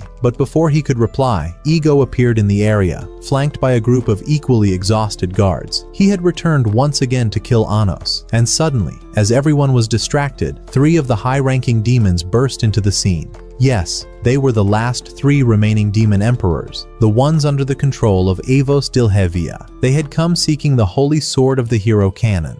Ego knew that no one could draw that sword, but Avos had already done so. Exploiting the chaos and destruction caused by Anos, he stormed into the place and drew the sword effortlessly. Those around him tried to stop him, but it was in vain. He crushed them all and vanished in an instant. Thus, a global war was once again declared between humans and demons, and it seemed it would be a massacre in every sense of the word. Anos immediately attempted to chase after Avos to uncover his identity and purpose. He attacked him, but Avos deflected the strike with ease and said, I will be the one to destroy all humans and purge this world of their evil. With that, he vanished after declaring war. Anos was confused. He couldn't understand the reason behind this. Meanwhile, Ego awakened once again and began live streaming to all of humanity, announcing, The Demon King has returned and stolen the Holy Sword. We must destroy him immediately. At the same time, the 3 remaining emperors allied with Anos declared a state of war against the humans and ordered all the forces of the Demon Kingdom to unite and prepare for the upcoming battle. Everyone was thrilled and ready to fight, unaware of what they were truly heading into. Anos and the emperors united to stop the impending catastrophe and began assigning tasks. Misha and Sasha were tasked with halting the soldiers without killing them. The 3 emperors would engage the 3 emperors loyal to Avos. As for Anos, he declared, I will confront Avos Dilivia myself and uncover who he is and what he wants. Meanwhile, Ray and Misa had their roles as well. They would cut off the soldiers' advance and stall their movements. But before leaving, Ray approached Misa and confessed his feelings to her. Then he took the necklace from around her neck, a 2-part pendant, and wore one part, leaving the other with her. It was a direct marriage proposal. He told her, I don't know what I'm about to face or how this will end, but I promise you I will return, Misa.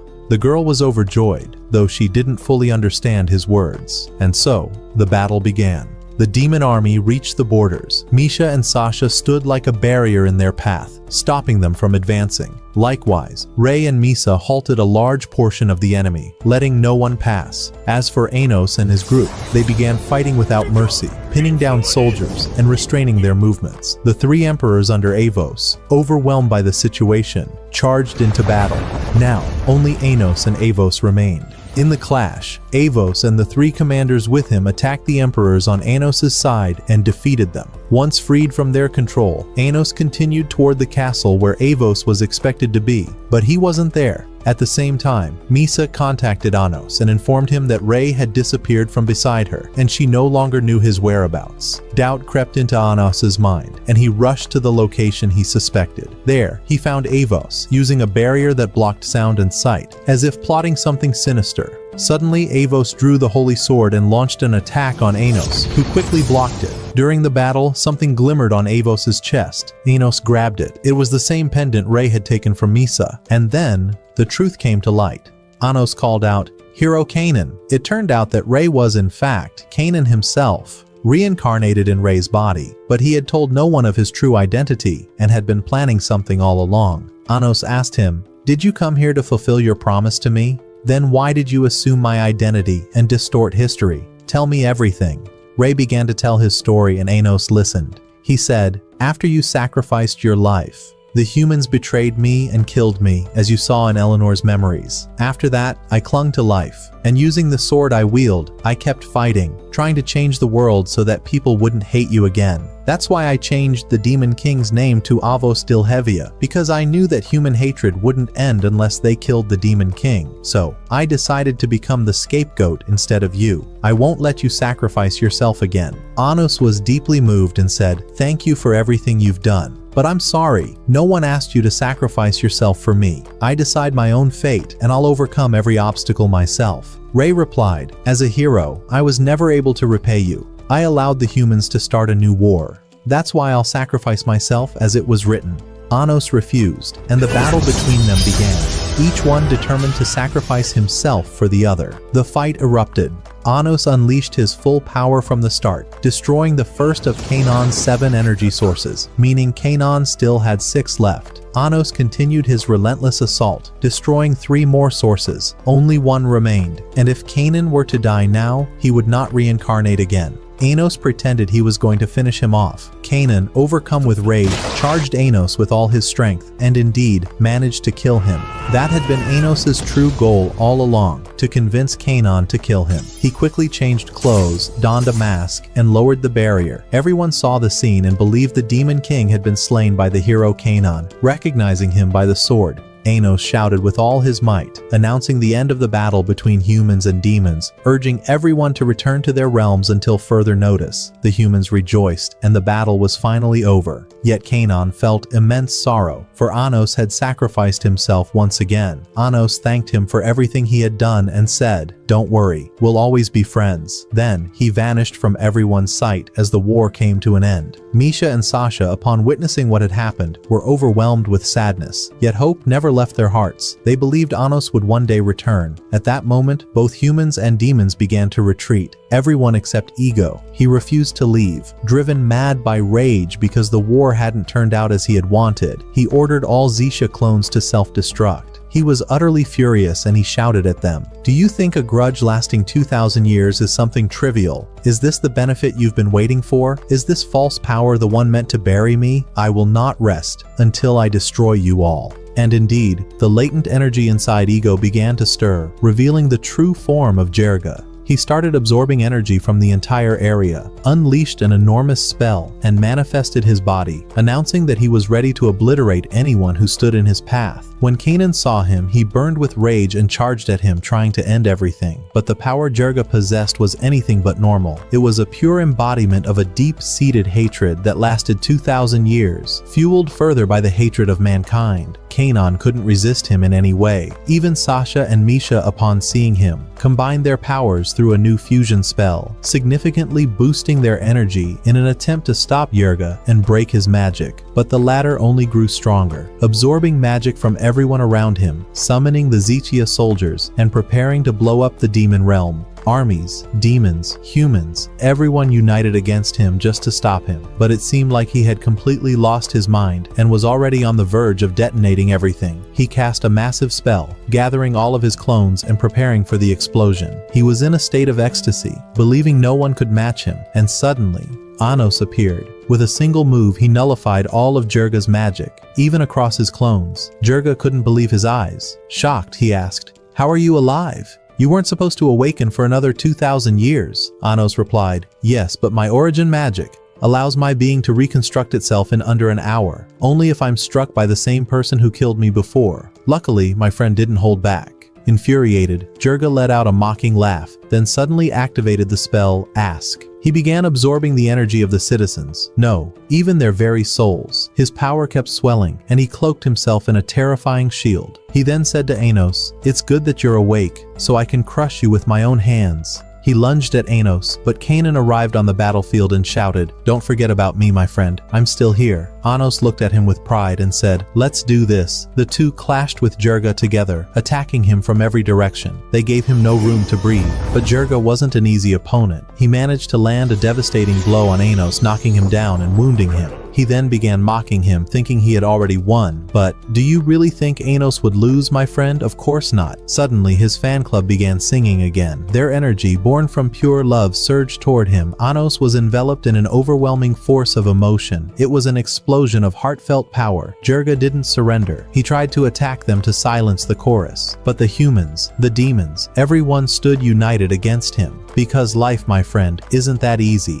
Before he could shift strategies, Anos appeared in front of him once again, using a binding spell that froze him in place. At the same time, Kanan struck his leg from below, sending him crashing to the ground. Then, the two stood in the sky, side by side, each holding his sword. They shouted together, "Let's finish this!" They unleashed their legendary attack upon him. Jirga gave everything he had to block it. But do you think it worked? No, my friend. Boom! Their strike pierced his defenses and everything he had crumbled. And thus, the battle that lasted 2,000 years ended with an unforgettable, legendary conclusion.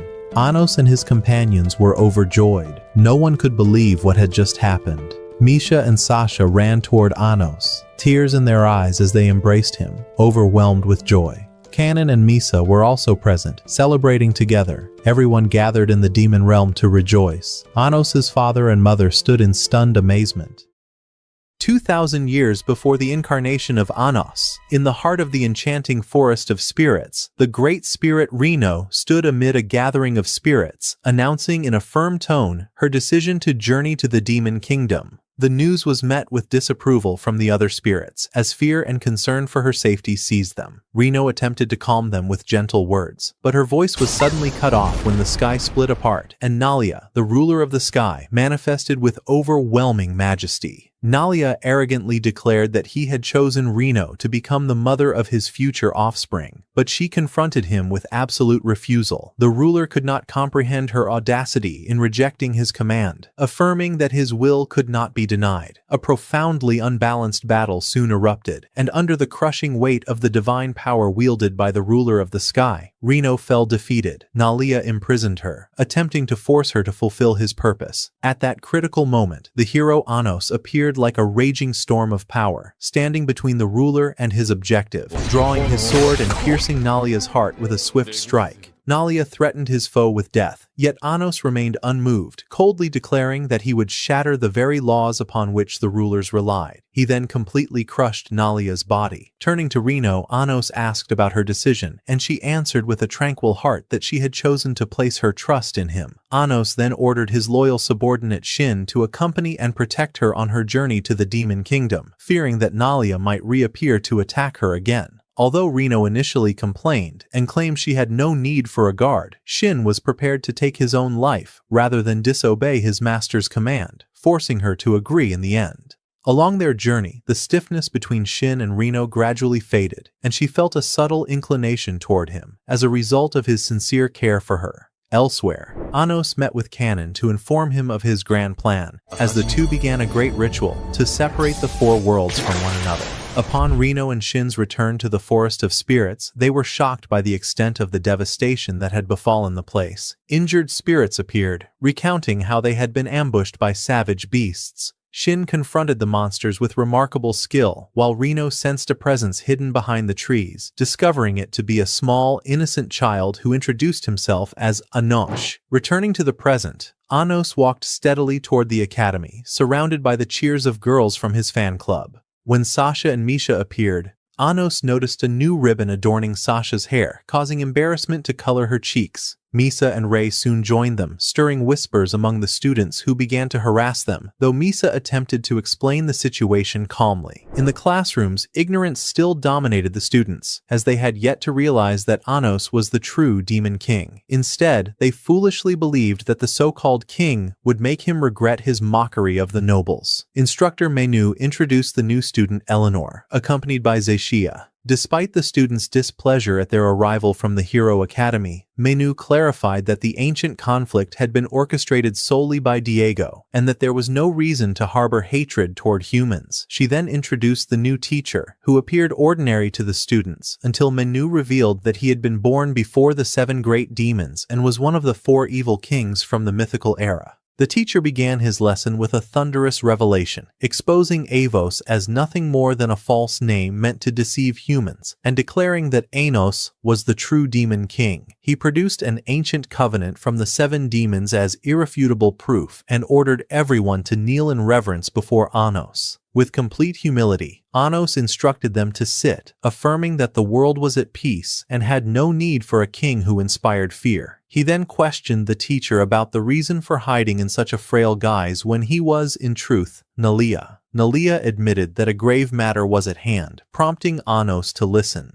Nalia explained to the students that the world was governed by strict laws, overseen by beings known as rulers. He recounted how the ruler of destruction Reno had wreaked havoc 2,000 years earlier until she was defeated by the demon king, who changed her name, transformed her body into a castle, and her power into a sword of destruction. This act disrupted the cosmic balance, leading the rulers to decide upon Anos's eradication. The students mocked the tale, whereupon Nalia revealed his true form as the ruler of the sky and the father of all rulers, casting magical restraints upon them and declaring that a new system had been born within the academy specifically to destroy Anos. Although Anos thanked him for the warning, Nalia persisted in his threats, prompting Anos to stab him cold-bloodedly before everyone, heedless of warnings that his death would cause the world to collapse. With astonishing speed, Anos restored him to life, but with only 10% of his power, forcing him to behave with proper respect in his presence. Nalia resumed the lesson in shock, while Anos understood that the ruler was searching for a vessel for his son, designed to kill him. Eleanor suggested dividing into groups to search for this threat, while Misa and Rei exchanged vows of protection in an emotional moment, before being interrupted by a man named Gerard, who claimed to be acting on orders from Misa's father. Meanwhile, Anos discovered that Melhais was in critical condition when Zoro, one of the king's advisors, appeared and explained that Rivest had willingly offered his body to become the greatest enemy of Anos. Instead of a direct confrontation, Zoro proposed a mental challenge based on 18 questions to uncover the identity of the ruler's son. Anos accepted the challenge with confidence, asserting that he would complete it in only 9 questions. As Rei and Misa followed Gerard, a tragedy occurred when Gerard stabbed Misa with a sword resembling her father's. In the castle, Anos began interrogating Zoro, who denied that the ruler's son was Misha, Sasha, or Zeishia, asserting with suspicious doubt that it might be Misa. Anos began to apply his intellect, using his questions with precision to eliminate possibilities one after another, quickly realizing that this game lacked any correct answer. He perceived that Zoro had implanted false memories within his mind. There had been no need for deception at all. However, this realization came too late, after the pact had already been sealed. With Anos's loss in the challenge, the contract was activated, and his powers were stripped away. In that fleeting moment, Zoro lunged forward and finished off Melhais. Yet Anos, despite the loss of his magic, crushed his enemies with his bare hands, revealing that the slain Melhais was merely an illusion, and that the real Melhais was still alive. In a related turn of events, Rei and Misa discovered that Gerard was nothing more than a subordinate of one of the 4 evil kings, tasked with stealing Misa's source. He exposed her hidden secret, revealing that she was the daughter of the spirit mother Reno, and that her source possessed the authority to control the other spirits. Although Rei was struck by Gerard's armor, which attacked the core of the soul,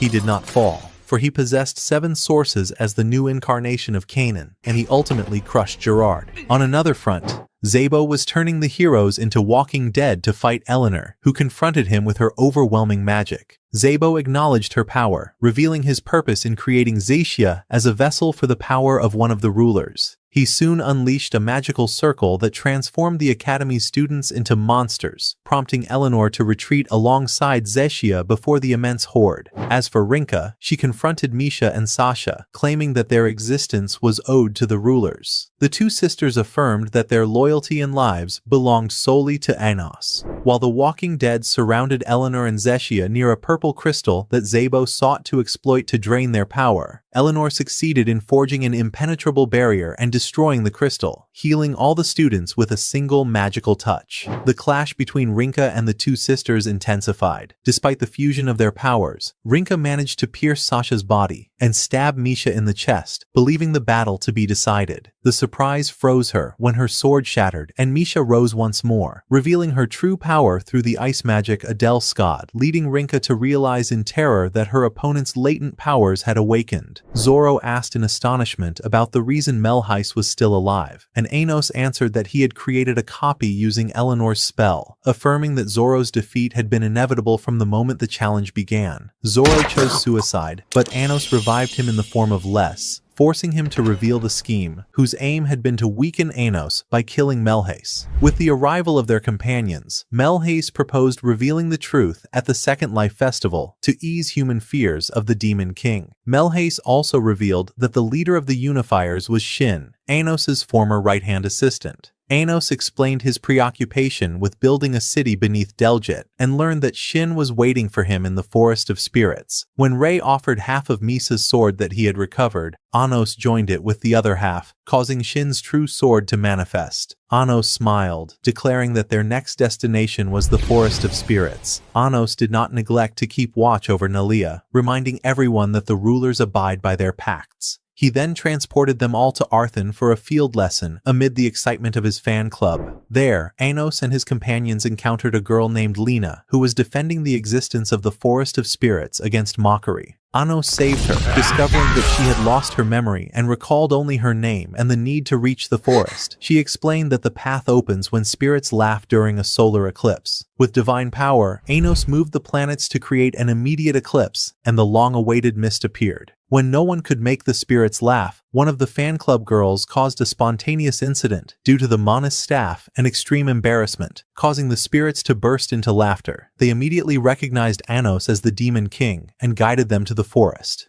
Upon their arrival, Nalia appeared once more, pledging non-interference. Anos asked about Shin, but the spirits denied seeing him, noting that Lena resembled the late Reno, who had been killed 2,000 years earlier. Misa was saddened, only to learn from the spirits that her scent resembled Reno's, confirming the truth of her mother. While the identity of her father remained a secret the spirits kept hidden, they ultimately arrived before a colossal tree revealed to be the Spirit Academy, where Gil Saros, one of the 4 evil kings, received them, absolving himself of the actions of his subordinate Zabo, before the other 2 kings, Iz and Qayyum, appeared to declare that matters were not as simple as they seemed. A sudden bell rang out across the surroundings, and in that moment Lena regained the memory of a spirit named Enyon, who manifested before them in the form of a majestic speaking tree. The doors shut tightly, and Enyon issued a warning to everyone that they were now inside his classroom, and they would not leave the Spirit Academy except by passing 3 tests. He explained the rules with severity. The minimum score for success was 80 points, and whoever failed would fall into the grasp of the hiding wolf. He also confirmed that any form of violence was completely forbidden, and that success was the only way to meet the Spirit King. Anos was in a hurry, so he demanded to take all 3 tests at the same time. Enyon agreed to this challenge, but raised the passing threshold to 90 points, declaring that the Moed would be after 1 week. Gil Saros was astonished by Anos's confidence, but Anos was certain that his team would obtain the perfect score. He even challenged Gil Saros to reveal who he obeyed if they won, and they made a pact in which they wagered on Anos's origin. Misha had doubts about the nature of the test related to spirits and the possibility of failure, but Anos knew that Lena was the key because she was a spirit. He tried to restore her memory, yet he realized that her loss of consciousness was not a simple matter. Everyone devoted themselves to studying, and Anos began helping them to deepen their understanding quickly, noticing that the books contained no mention of Lena, except for a torn page that spoke of a love fairy named Fran. As the first test began, Anos proceeded to answer with ease, wondering at Gil Saros's wager on their failure. Gil Saros contacted Anos mentally to tell him that his followers were finding the questions difficult. Anos suspected Gil Saros of manipulating the questions, so he stood to check his companion's answers. Gil Saros accused him of cheating, and Anos replied that he had already completed his test. The test ended, and the results appeared with the evil kings failing, while Anos's group achieved the perfect score, and Zeshia alone obtained 150 points. Gil Saros reviewed the papers in shock, describing them as strange, especially the "we do not know" answers that Anos's team had written. Anos explained to him that his magical logic was sufficient to destroy any constants. Inyon announced the start of the second test, and here Anos demanded that his opponent Gil Saros fulfill his pact. Anos asked whether the Spirit King was the true force moving him, and Gil Saros found no escape from admitting the truth of his words. At that time, Anos received a signal from Melheis indicating that the ceremony for the return of the Demon King was approaching, which would allow them to expose the lie of Avos Dihia, while Nalia watched the second test with a mysterious smile.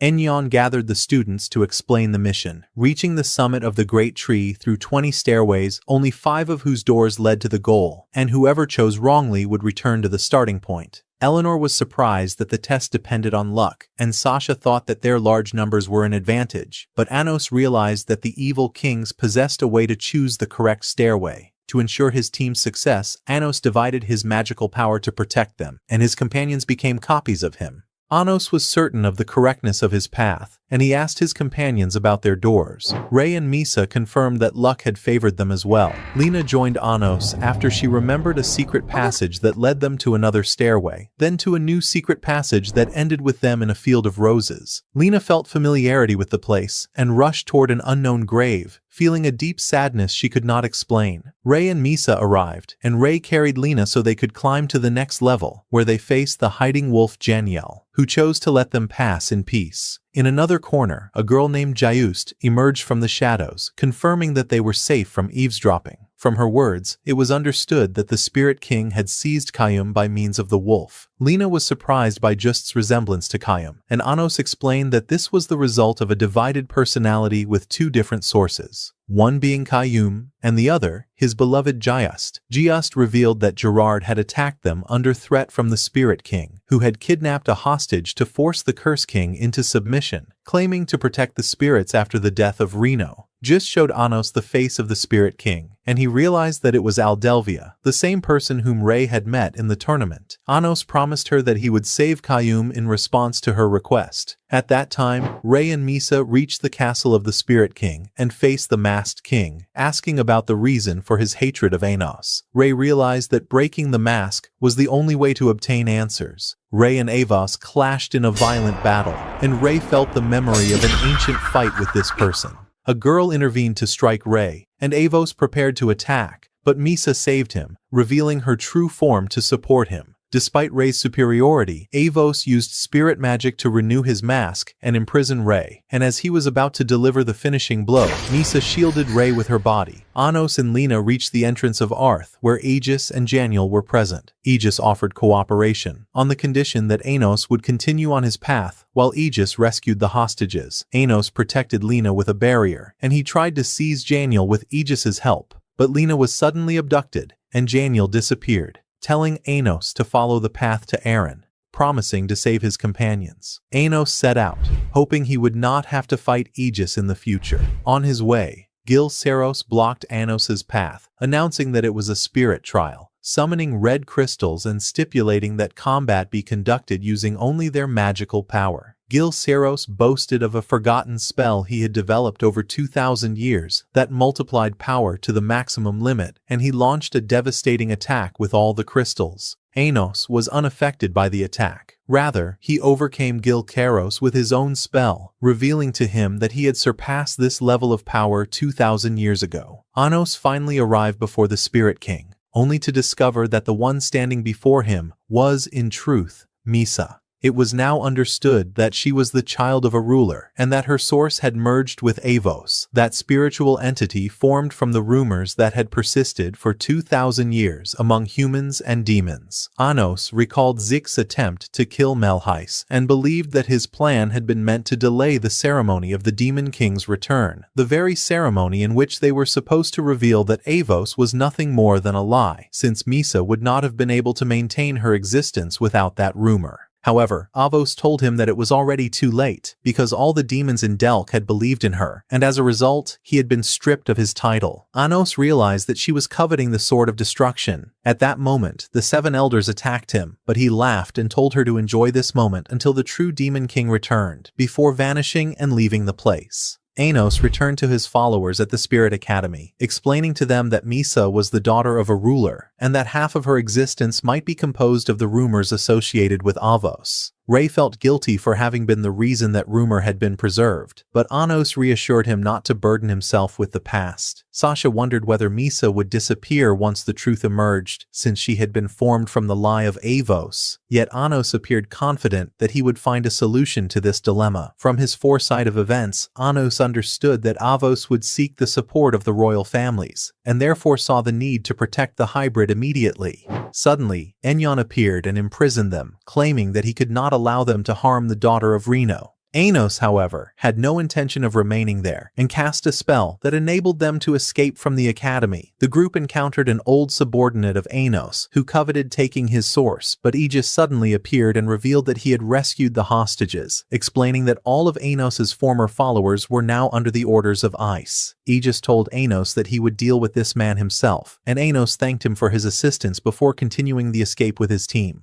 Along the way, Anos found Lena after Aegis had rescued her, and asked whether she knew a way out. She explained that leaving by ordinary means was impossible, and requested the spirits' help in departing the forest. The spirits responded to her request and opened a gate leading out of the land of spirits. Anos then transported everyone once more to Delgid, and when the gate suddenly opened, he concealed their presence. At that moment, the demon general Ilio appeared, leading his forces and searching for them. Anos revealed himself before him, whereupon Ilio and his soldiers immediately knelt, explaining that not everyone in Delk believed that Avos was the true demon queen. Ilio informed Anos of the dangerous situation, revealing that the city was under the influence of a spell that implanted Avos's will into the hearts of the people, and that the royal families had fallen completely under her control. He also explained that demons from before 2,000 years ago were suffering even more severely because they were subject to direct orders from the Demon King. Ilio revealed that the royal families had formed a faction that had begun attacking the hybrid, and that Avos had granted them a spell that enabled them to absorb magical power from them. At the same time, Anos's mother was feeling anxious about him, while his father reassured her that he would return safely. Amelia was running through the city when a group of nobles attacked her for being a hybrid. They began beating her and draining her energy, but Anos's mother intervened. When the nobles turned to attack her, the husband stepped forward to protect her, yet they defeated him with ease. Amelia recalled how hybrids had been treated in the past, so she pushed Anos's mother away from the blow and received the fire spell herself. The noble man laughed arrogantly, but Anos arrived at precisely the right moment, quickly surrounding the nobles and detonating their bodies. He decided to leave them in that state until the city was completely freed from Avos's grip. Joy filled the mother's heart upon seeing him again, and she decided to make cookies for Amelia. Sasha was surprised that the father remained unharmed after such severe beating, and Anos revealed that he had placed a self-healing spell on him before leaving the house. They began planning their entry into Dalad, and Sasha wondered why Misa did not simply seize his sword now that she had obtained the title of Demon King.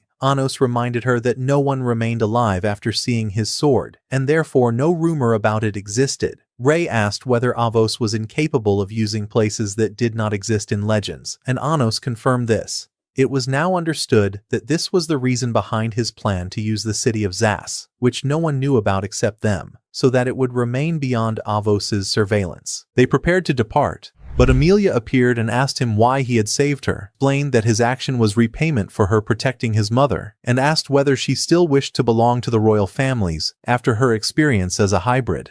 She found no answer and burst into tears, so Anos left her behind and continued on his way toward the city of Zeus. He walked through the city with his companions until they reached a gate, which he explained was connected to the corridor of his palace, expecting the enemy to be waiting for them. Everyone confirmed their readiness, and they entered to reclaim his sword. They moved through the corridor, and when Sasha demanded that they hurry, Anos silenced her upon noticing approaching figures. It was Lucha, a demoness of the mythical era, accompanied by soldiers, along with Revest and Manu. Anos concealed his presence until they passed, but the mark of division on Revest caught his attention. Revest suggested staying behind to search the place again, so Lucha left him and continued on her way. The appearance of Anos put Manu at ease, and she explained to him that most of the nobles were under Avos's control, and that hybrids were being imprisoned to exploit them as sources of mana. Anos asked her to determine Nalia's location, and expressed his desire to investigate the treasure chamber, intending to use a time reversal spell to learn the fate of Reno and Shin 2,000 years earlier. Anos wondered why Misa possessed memories of only the last 15 years, even though her origin was a rumor about Avos, and she should have been born 2,000 years ago. He believed that Reno was the key to understanding, and saw that everything had begun with her death. Ray asked why they were going to the treasure chamber, and Anos revealed his intention to use the magic of the Scythe of the Time Guardian to return to the past. Revest proposed drawing the enemy's attention by attacking, and Anos agreed, warning of the intensity of the pain before casting a powerful curse upon him. Lucha rushed toward Revest's screams, realizing that he had fallen under an ancient curse. Menu told her that Anos had gone up to the upper floor, and they set out to search for him. Anos reappeared before Revest, explaining that treating him now was impossible in order to preserve the secrecy of the plan. Revest affirmed his endurance and urged Anos to expose the false demon king.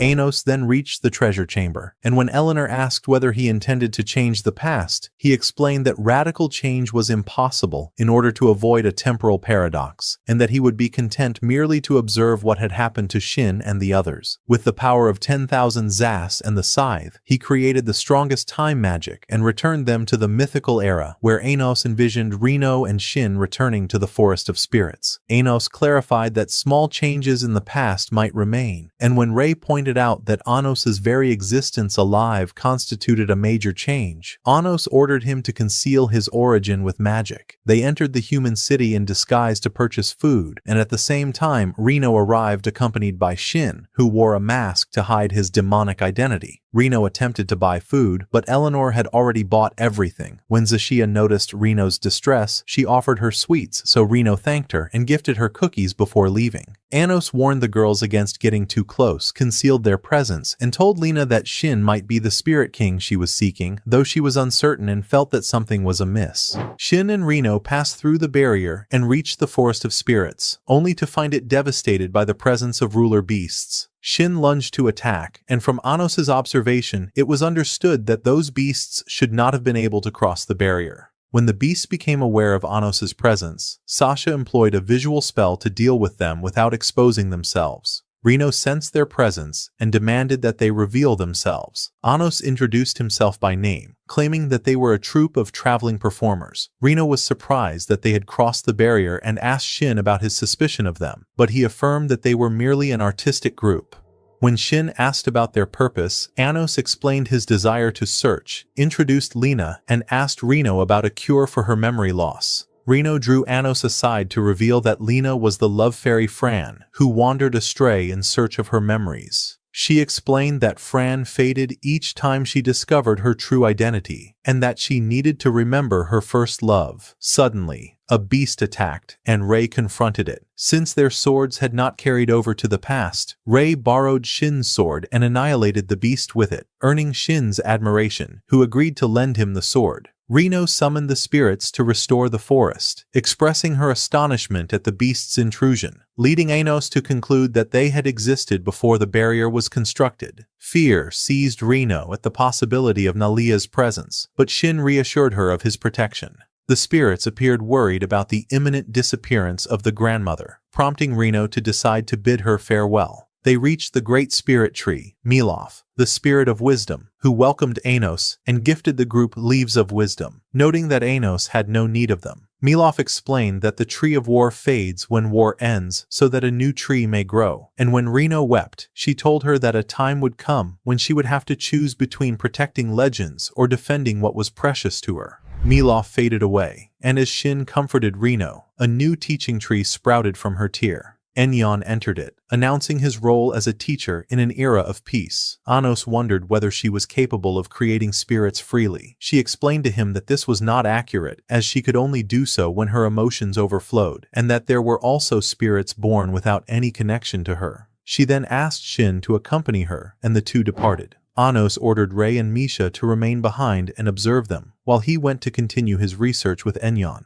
There, he found only a few books about spirits, so he asked Eleanor and Zacia to search for the book titled Love Fairy in order to read the missing page. Shin was seen walking with Reno, while Ray and Misha watched as they entered the secret gate. Reno showed Shin the flowers of tears, which absorb her tears to create new spirits. She planted them in the ground and watered them with her tears, then asked him to try. When he began watering them, the flowers withered, and she explained that they must be watered with love. She suggested that he think about his love for the Demon King, but he replied that he did not know the meaning of love, and that he had served Anos only because he had saved his life. The spirits came to thank Shin for saving them, and Reno suggested playing hide-and-seek. She told him that she would do anything they asked if they managed to escape him, yet he caught them all in an instant. She then told him that he had lost because he had not caught her, and she began thinking about her request. Suddenly, she sensed the presence of Ir in the forest, and the two went to meet him. He revealed that Nalia had turned to him, asking that Reno become the vessel to create the ruler's child, who would defeat Anos upon his new incarnation. Shin swiftly used his sword and struck him down, but Ir laughed, explaining that he was not an ally of the ruler's. He stated that Anos's only flaw was the absence of weaknesses, which prevented anyone from becoming his true enemy and hindered the growth of his power. Sasha and Anos arrived, and Ir questioned whether the ruler's child would be an opponent worthy of Anos. He asked Shin and Reno to stop the birth of the child, declaring that if they could not stop it with their own strength, then that child deserved to be Anos's enemy.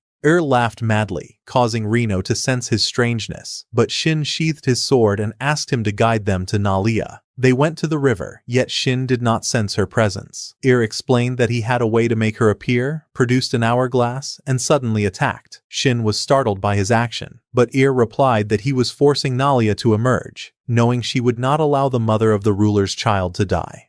Said that Shin had no obligation to protect the one who would give birth to the child, then stabbed him, declaring that his master was not weak enough to let Reno die just to protect himself. Fell, but returned to life laughing after feeding on the ruler's power. He revealed that he had offered his body as a vessel for Nalia, and that his true plan had been to die in order to force her to appear. Suddenly, Nalia took control of the body and ordered Shin to kneel. Shin pointed his sword at her. Nalia summoned the ruler beasts to attack him, but Shin cut them down, asking what Nalia wanted. Nalia called Shin the sword that kills rulers, and told him that serving Anos would never fill the emptiness in his heart, asserting that no matter how many times he was reborn, he would never feel love. Reno suddenly attacked, declaring that Shin was a kind spirit. Nalia replied that Reno did not know him, revealing that he was not a demon, but a magical sword called Shirya, the sword that kills rulers, forged by the ancestors of the demons to fight the rulers. She stated that even with consciousness and a body, he would never feel love and would remain nothing more than a sword. Nalia reassured him that the rulers would change the system and grant him love in exchange for creating the ruler's child. But Shin severed Nalia's head, declaring that he had no need for love. Nalia claimed that the ruler's system was absolute, so Shin stabbed her, and she vanished into the air. Reno thanked him for protecting her and promised to teach him the meaning of love. In another scene, a boy was seen running before being stopped by guards. He told them that he needed to see the Demon King, but they ordered him to leave, stating that the Demon King was dead. The following day, Anos approached Reno and asked whether it was possible to change a spirit's legend without changing its name or essence. She explained that she was uncertain because the essence comes from the legend at the moment of birth. Anos thought about Avos's essence as the Demon King, realizing how difficult it would be to change. But Reno explained that the legend that follows the essence can change and influence the spirit. Ray trained with Shin in the flower field, while Lena appeared to water the flowers. Shin was surprised by Rei's rapid growth and his imitation of his movements, and decided to reveal his secret technique. Rei succeeded in blocking it, but the strike hit his shoulder. Shin explained that he had learned the move after being defeated by the hero Kanan, and revealed that Rei blocked it in the present, but was struck by it in the past. Shin went to water the flowers with Reno, but they withered because he was unable to use love. She reassured him that she would teach him. Anos asked Misha whether she had seen anything strange. The spirits told him they had seen a headless demon leading the forest, and he realized it was Nalia deciding to investigate. They went to Dalad, and Anos explained that there was someone who knew everything.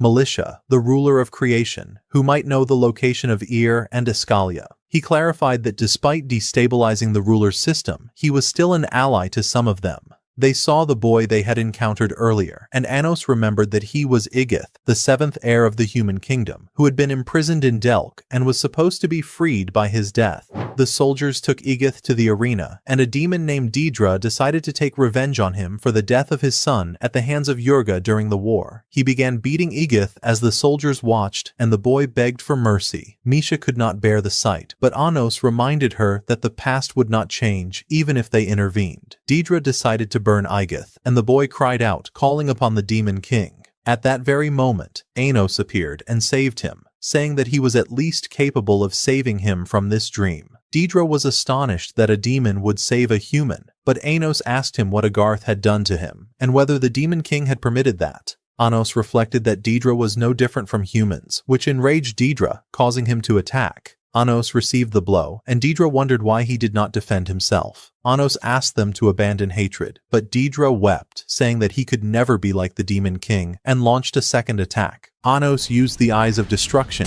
and halted the spell. Deidre recognized Anos's eyes and knelt before him, apologizing for being unable to protect him. Anos decided to deliver a direct message from the Demon King, promising that they would meet again after 2,000 years, and assuring him that a beautiful world awaited them. He saved him and left him to rest in a tower. There, Anos and Misha noticed that the Sword of Destruction had activated. Anos was surprised that it had appeared so early, and realized that someone from this era had anticipated his return from the future, and prepared the sword. He understood that this might be his salvation, grasped the Sword of Destruction, and declared that with this sword, he could change the past. Igith regained consciousness and ran toward Anos, telling him that while they were returning to the human kingdom after their release, monsters had attacked them, and that he alone had survived due to the soldier's sacrifice. He began describing the monsters, and Anos realized that they had been dragons, despite believing them to be extinct. Anos explained that he had come from the future, asked Igith whether he still needed saving, and then told him that he must kill him in order to reincarnate him through the Sword of Destruction, making his existence hidden even from the gods of time. Igith agreed and asked if there was anything he could do in return. Anos asked him to spread a rumor about Avos when he was reborn, and Igith promised to fulfill his wish, after which Anos erased his existence. Inscriptions appeared on the wall bearing a message to Anos from a writer who wished to meet him in the future, telling him that he would fall in love once again. Anos realized that the writer was someone who had foreseen his journey to the past. As night fell, they spoke about Militia, the ruler of creation. Anos explained that she was a gentle ruler, and that the essence of the world she created was a system of affection, which is why she always responds to those who wish for something from the heart. This led Anos to believe that Shin would be able to find love. Anos remembered the promise he had made to her, that he would destroy everything if the rulers brought irreparable tragedies. Misha said that the future world was peaceful, but Anos felt that this was not enough. They found another inscription at night stating that Nalia was in the warrior's cemetery. Misha noticed that the writer of the message knew that Anos would come, leading her to believe that the writer was Militia, as though she were watching the world. They went to the cemetery, and Anos thought about all the people he had been unable to protect, feeling sorrow that he would not be able to enjoy the future with them. Misha used her magic to create a field of roses, believing that their feelings still remained. Anos thanked them and promised that their efforts would not be wasted, for peace would come in the future. At the same time, in a nearby house, Ir spoke with Zeke about Nalia, saying that her essence was still sealed in the forest of spirits, and that she was nearly dead. Ir explained that this was part of his plan to replace Nalia as the father of the rulers. Zeke warned him against underestimating the rulers and reminded him of the limitations of magic that steals their power, but Ir said that Alice Dehos was capable of completing the spell to steal Nalia's power and that he believed Kanan would soon meet Reno and Shin. Anos and Misha overheard the conversation from outside and realized that Ir intended to exploit Kanan's plan. They went to meet Reno, and Misha was worried about her, but Anos reminded her that they had come from the beginning to witness her death in the Forest of Spirits. Kanan attempted to persuade Shin to spread rumors about a false demon king in order to save Anos from war with humans after 2,000 years. Shin said that his master could overcome them, but Kanan reminded him that Anos had sacrificed his life to prevent the war, and that the killing of humans must be stopped once again. Shin refused to help Kanan and threatened to kill him. Kanan called him selfish for placing everything on Anos' shoulders alone, and said that he wanted to be worthy of Anos' friendship in the future. Shin sheathed his sword and said that he would follow his master in the future, and decided to leave Reno. Reno said that she would not interfere in Kanan's plan. Kanan admitted that he had expected to be killed, but it was clear that Shin had changed. Reno remembered that this was because she had taught him the meaning of love, and Kanan noticed that she had fallen in love as well. When Reno understood her feelings toward Shin, she ran to him and confessed her love. He said that there was no love within him, thanked her for the time they had spent together, and told her that he had eliminated the last ruler beast, that Nalia had become weak, and that he had to leave to reincarnate alongside his master. She felt wronged, so he decided to give her something to remember him by, and promised to grant any request. Embarrassed, she asked him to marry her, and he agreed. They were married at the castle gate in the presence of the spirits and Anos' group, and Enyon blessed the marriage. The Spirit King was born at the very moment they exchanged kisses and vows. At night, Shin confessed that he was grateful to Reno for teaching him the meaning of love, and she affirmed that he already understood love, needing only to wait for the day when that feeling would bloom. Suddenly, the spirits appeared to announce that the ceremony was not yet complete, and that they must spend a honeymoon. Reno, extremely embarrassed, chased them away, and told Shin that they could simply talk and sleep. Shin told her how he had met Anos, revealing that when he took on a body, he challenged demons to test his strength, only to find them weak. His first defeat had been at Anos' hands, after which Anos invited him to become his subordinate. Shin realized that he had spent his entire life searching for a master worthy of wielding the sword that kills rulers, and explained that Anos had given him a reason to fight, prompting him to become his right hand. Reno understood his desire to reincarnate alongside Anos and admitted that she wanted more than merely sleeping beside him. Later, Shin rushed to her when he heard she had fainted, but she awoke and said she was fine. At that moment, Enyon spoke to her and informed her that she was pregnant. Reno was surprised by the possibility of conception between demons and spirits, and Enyon explained that the child's legend was weak and that the rumor had to be strengthened before birth. Reno was confident of success, thanked Shin for giving her a child, and asked him to choose a name, which he chose as Misha. Reno learned that Shin had to continue serving Anos, so she asked a frog to bring a book, tore out a page, and explained that it was about the love fairy Fran, a spiritual spell meant to reunite them upon reincarnation. Shin promised not to lose the page and assured her he would return. Enyon worried that Reno's legend as the mother of spirits meant she might vanish if she gave birth to a half-demon child, but Reno decided to give birth regardless, believing that if Shin discovered her passing, he would finally understand love, and that risking her life was worth it for the sake of 2 miracles. Suddenly, the flower field gate closed, and Nalia appeared, declaring that the ruler's word was absolute, and that everything followed rulerly will. He revealed that Reno and Shin had merely been tools to carry out the ruler's command, then showed her the legend of Misha, revealing it to be the rumor of the false demon king. The spirits went to Shin, who realized what was happening and ran to save Reno. Nalia announced the birth of the child who would defeat Anos, and forced Reno to give birth. Realizing her daughter was weak and would not survive, Reno created the spirit of the Spring of Time Icy and ordered him to send the child 2,000 years into the future, when her rumor would be stronger. Nalia claimed that the child would defeat Anos according to the ruler's decree, but Shin silenced him with his sword and Nalia vanished. Shin checked on Reno, who thanked him and apologized for giving birth to the ruler's child without teaching her love, asking him to destroy Misha if she ever became a danger to the world. Shin promised to spread the rumor of Avos and create a world she could live in, even if it meant opposing his master. Moved, Reno thanked him for teaching her the meaning of love. A tear fell to the ground, and she died. Shin built a memorial for her, and Anos's group returned to the present, grieving what had happened in the past. Anos declared that they would reclaim everything. As they walked through the castle dungeon, a voice warned that the hybrids would be executed unless Anos came alone to the arena. Understanding it was a trap to buy time, Anos summoned disguises. Misha changed her attire as well, and he sent Eleanor and Zeshia to assist with the rescue, while Lena accompanied him to confront the Spirit King. Anos wondered whether she knew why so many people had regained their memories at the same time. Deidre explained that the password was Anos Bidikol. She did not understand his meaning, so Anos clarified that it was something only his allies knew, allowing them to recognize one another without drawing attention, then ordered all his followers to assist. Eleanor and Zeshia surrounded the curses, and Ray leapt at them, but they escaped, leading him to realize that Anos had altered the past. Ray prepared to finish them, but Anos noticed Janiel and stopped the attack, and in that instant, Ray found himself inside the spirit of the wolf, where Shin was waiting.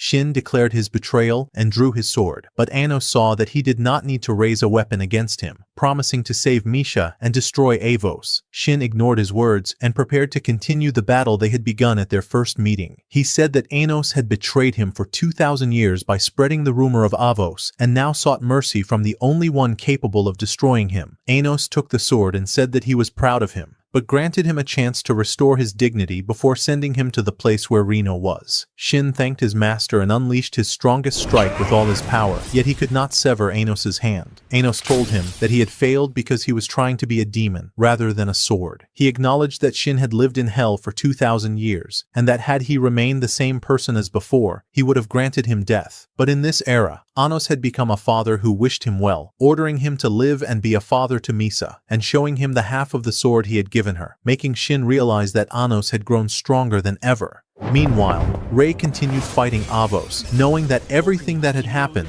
was because of him.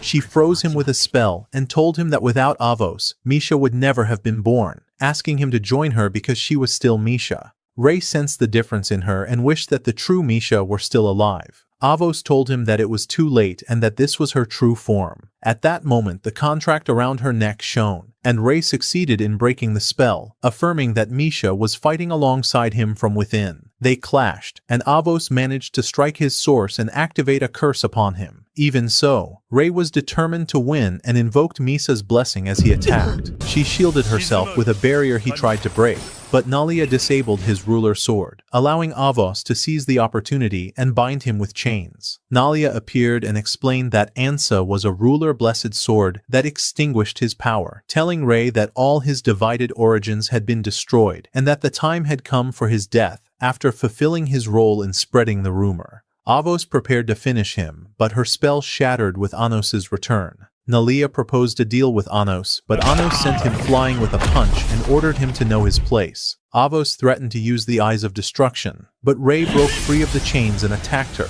declaring himself her opponent. Nalia prepared to fight Anos, reminding him that he was the father of the rulers and that his will was absolute, prompting Anos to decide to defeat him. Nalia laughed and transformed into his true form, asserting that it was impossible to destroy a ruler without the power of destruction, and that if Anos succeeded, the world would collapse. He halted Ascalia's spell, stating that he would not allow that, and questioned why Anos attacked when he was not a match for Shin. Shin thanked Anos for granting him the chance to avenge Reno. Nalia launched an attack, declaring his defeat impossible as before. Shin stabbed his chest, causing flames to erupt, and Nalia used his magical eye to create ruler flames. Each time Shin attacked, Nalia produced more fire, summoned his ruler sword, shattered Shin's barrier, and a blow caused Reno's page to fall to the ground. As Shin tried to pick it up, Nalia stabbed him, and Reno felt the strike at that same moment. Nalia mocked him, claiming that his love was nothing but the ruler's will to fulfill his duty, and began burning Shin alive. Reno drew his attention, stating that she had seen the truth, and took her true form, explaining that Shin had always been capable of love and that they had nurtured that feeling together. She apologized for making him wait. Nalia realized that she had borrowed the body of the love fairy, gaining life for a moment, but said her body could not endure the power, and nothing had changed. He threw his ruler sword to fight, and she called upon the spirits, who appeared and tried to distract Nalia. He burned them, but they returned to their true forms and attacked. She struck him with an arrow he deflected, strengthening his flames until Reno heard the voice of Miguelin, who appeared and extinguished the fire, explaining that she had borrowed Fran's body to return. She spread her leaves, granting combat wisdom to all, empowered Shin with energy, restored his barrier, and he attacked using the spirit's power. Shin broke through the storm of swords, struck Nalia's heart, split his source, and despite Nalia's claim that a ruler's source could not be destroyed, Shin continued cutting it apart and delivered the final blow. At the same time, Rei struggled against Avos after his sword lost its power. She destroyed one of his sources, but he refused to surrender, holding to his promise to save Misa. He used the technique Shin had taught him, separated Avos from Misa, and told her that she could not live with only half a source. Avos replied that Misa would die as well, but Rei said that Misha's dream of a world uniting hybrids and royals would prevent her death. Avos insulted him and completed her spell, but Rei cut through it and split her in two.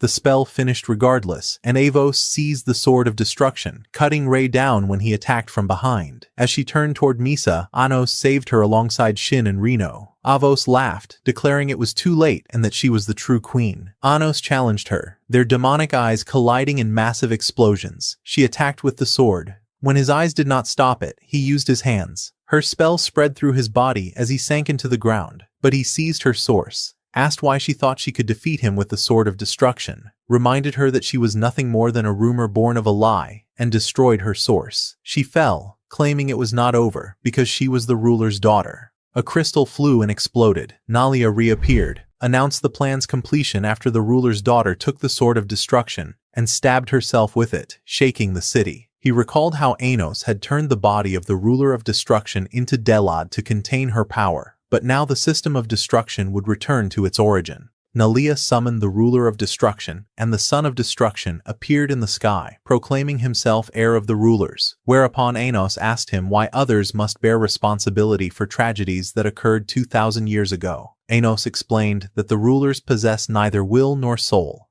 and that tragedies arise only from foolish living beings. Although the ruler of destruction is capable of destroying anything and thus defeating Anos regarded this as nothing more than a natural law imposed by the rulers, one he refused to accept, and revealed that the system itself had begun to fear him. Nalia scoffed, claiming that rulers do not know fear, but he suddenly froze and asked Anos what he had done to him. Anos replied calmly, "This is fear." Nalia fell into despair, warning Anos that killing him would cause the world to collapse. Anos asked, "If the rulers have no will or fear, then why do you fear your own destruction?" He challenged Nalia to smile. If he smiled, he would admit that he was the system, and if he could not, then he had a will, and the rulers were not the system. Nalia laughed despite himself, and Anos revealed that the laughter meant he desired to continue existing. Nalia realized he had been deceived and attempted to attack, but Anos seized his source. Anos proposed a pact, offering to fulfill whatever Iremi desired in exchange for obedience. Nalia agreed with laughter, but Anos shocked him by transferring all the power of Nesjalia to Iremi. Nalia protested that ruler power is absolute and cannot be granted to a demon, but Anos called him a fool for failing to notice that Iremi had developed a technique to steal ruler power over 2,000 years, and that Anos himself had analyzed the spell during his battle with Shin and completed it. Nalia declared such a thing impossible. Anos replied that the world would be fine now and proposed turning him into an insect forever. When Nalia proclaimed that a ruler's word is absolute, Anos severed his source and transformed him into an insect. Iremi returned, congratulated Anos on the speed of his spells and the seizure of a ruler's power, and admitted that he was now the strongest being as he crushed Nalia, causing the sun to vanish and everything to close in darkness. Misa awoke and finally met her mother, but Reino began to fade as she thanked Shin for her happy life. Shin wept and confessed his love while Misa collapsed, blaming herself for her mother's death.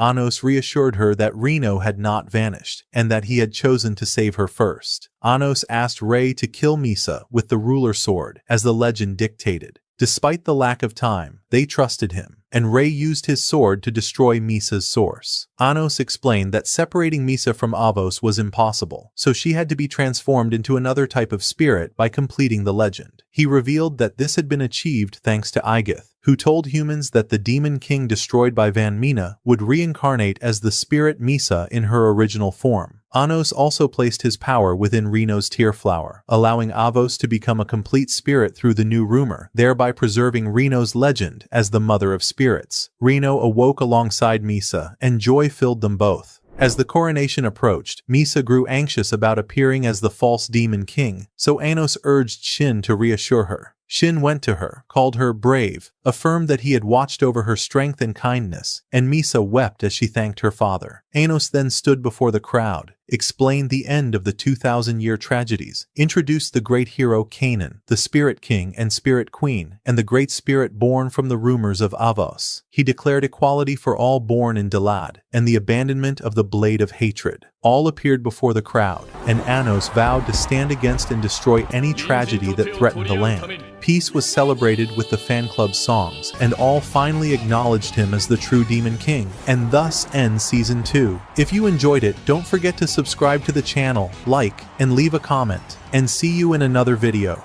Goodbye.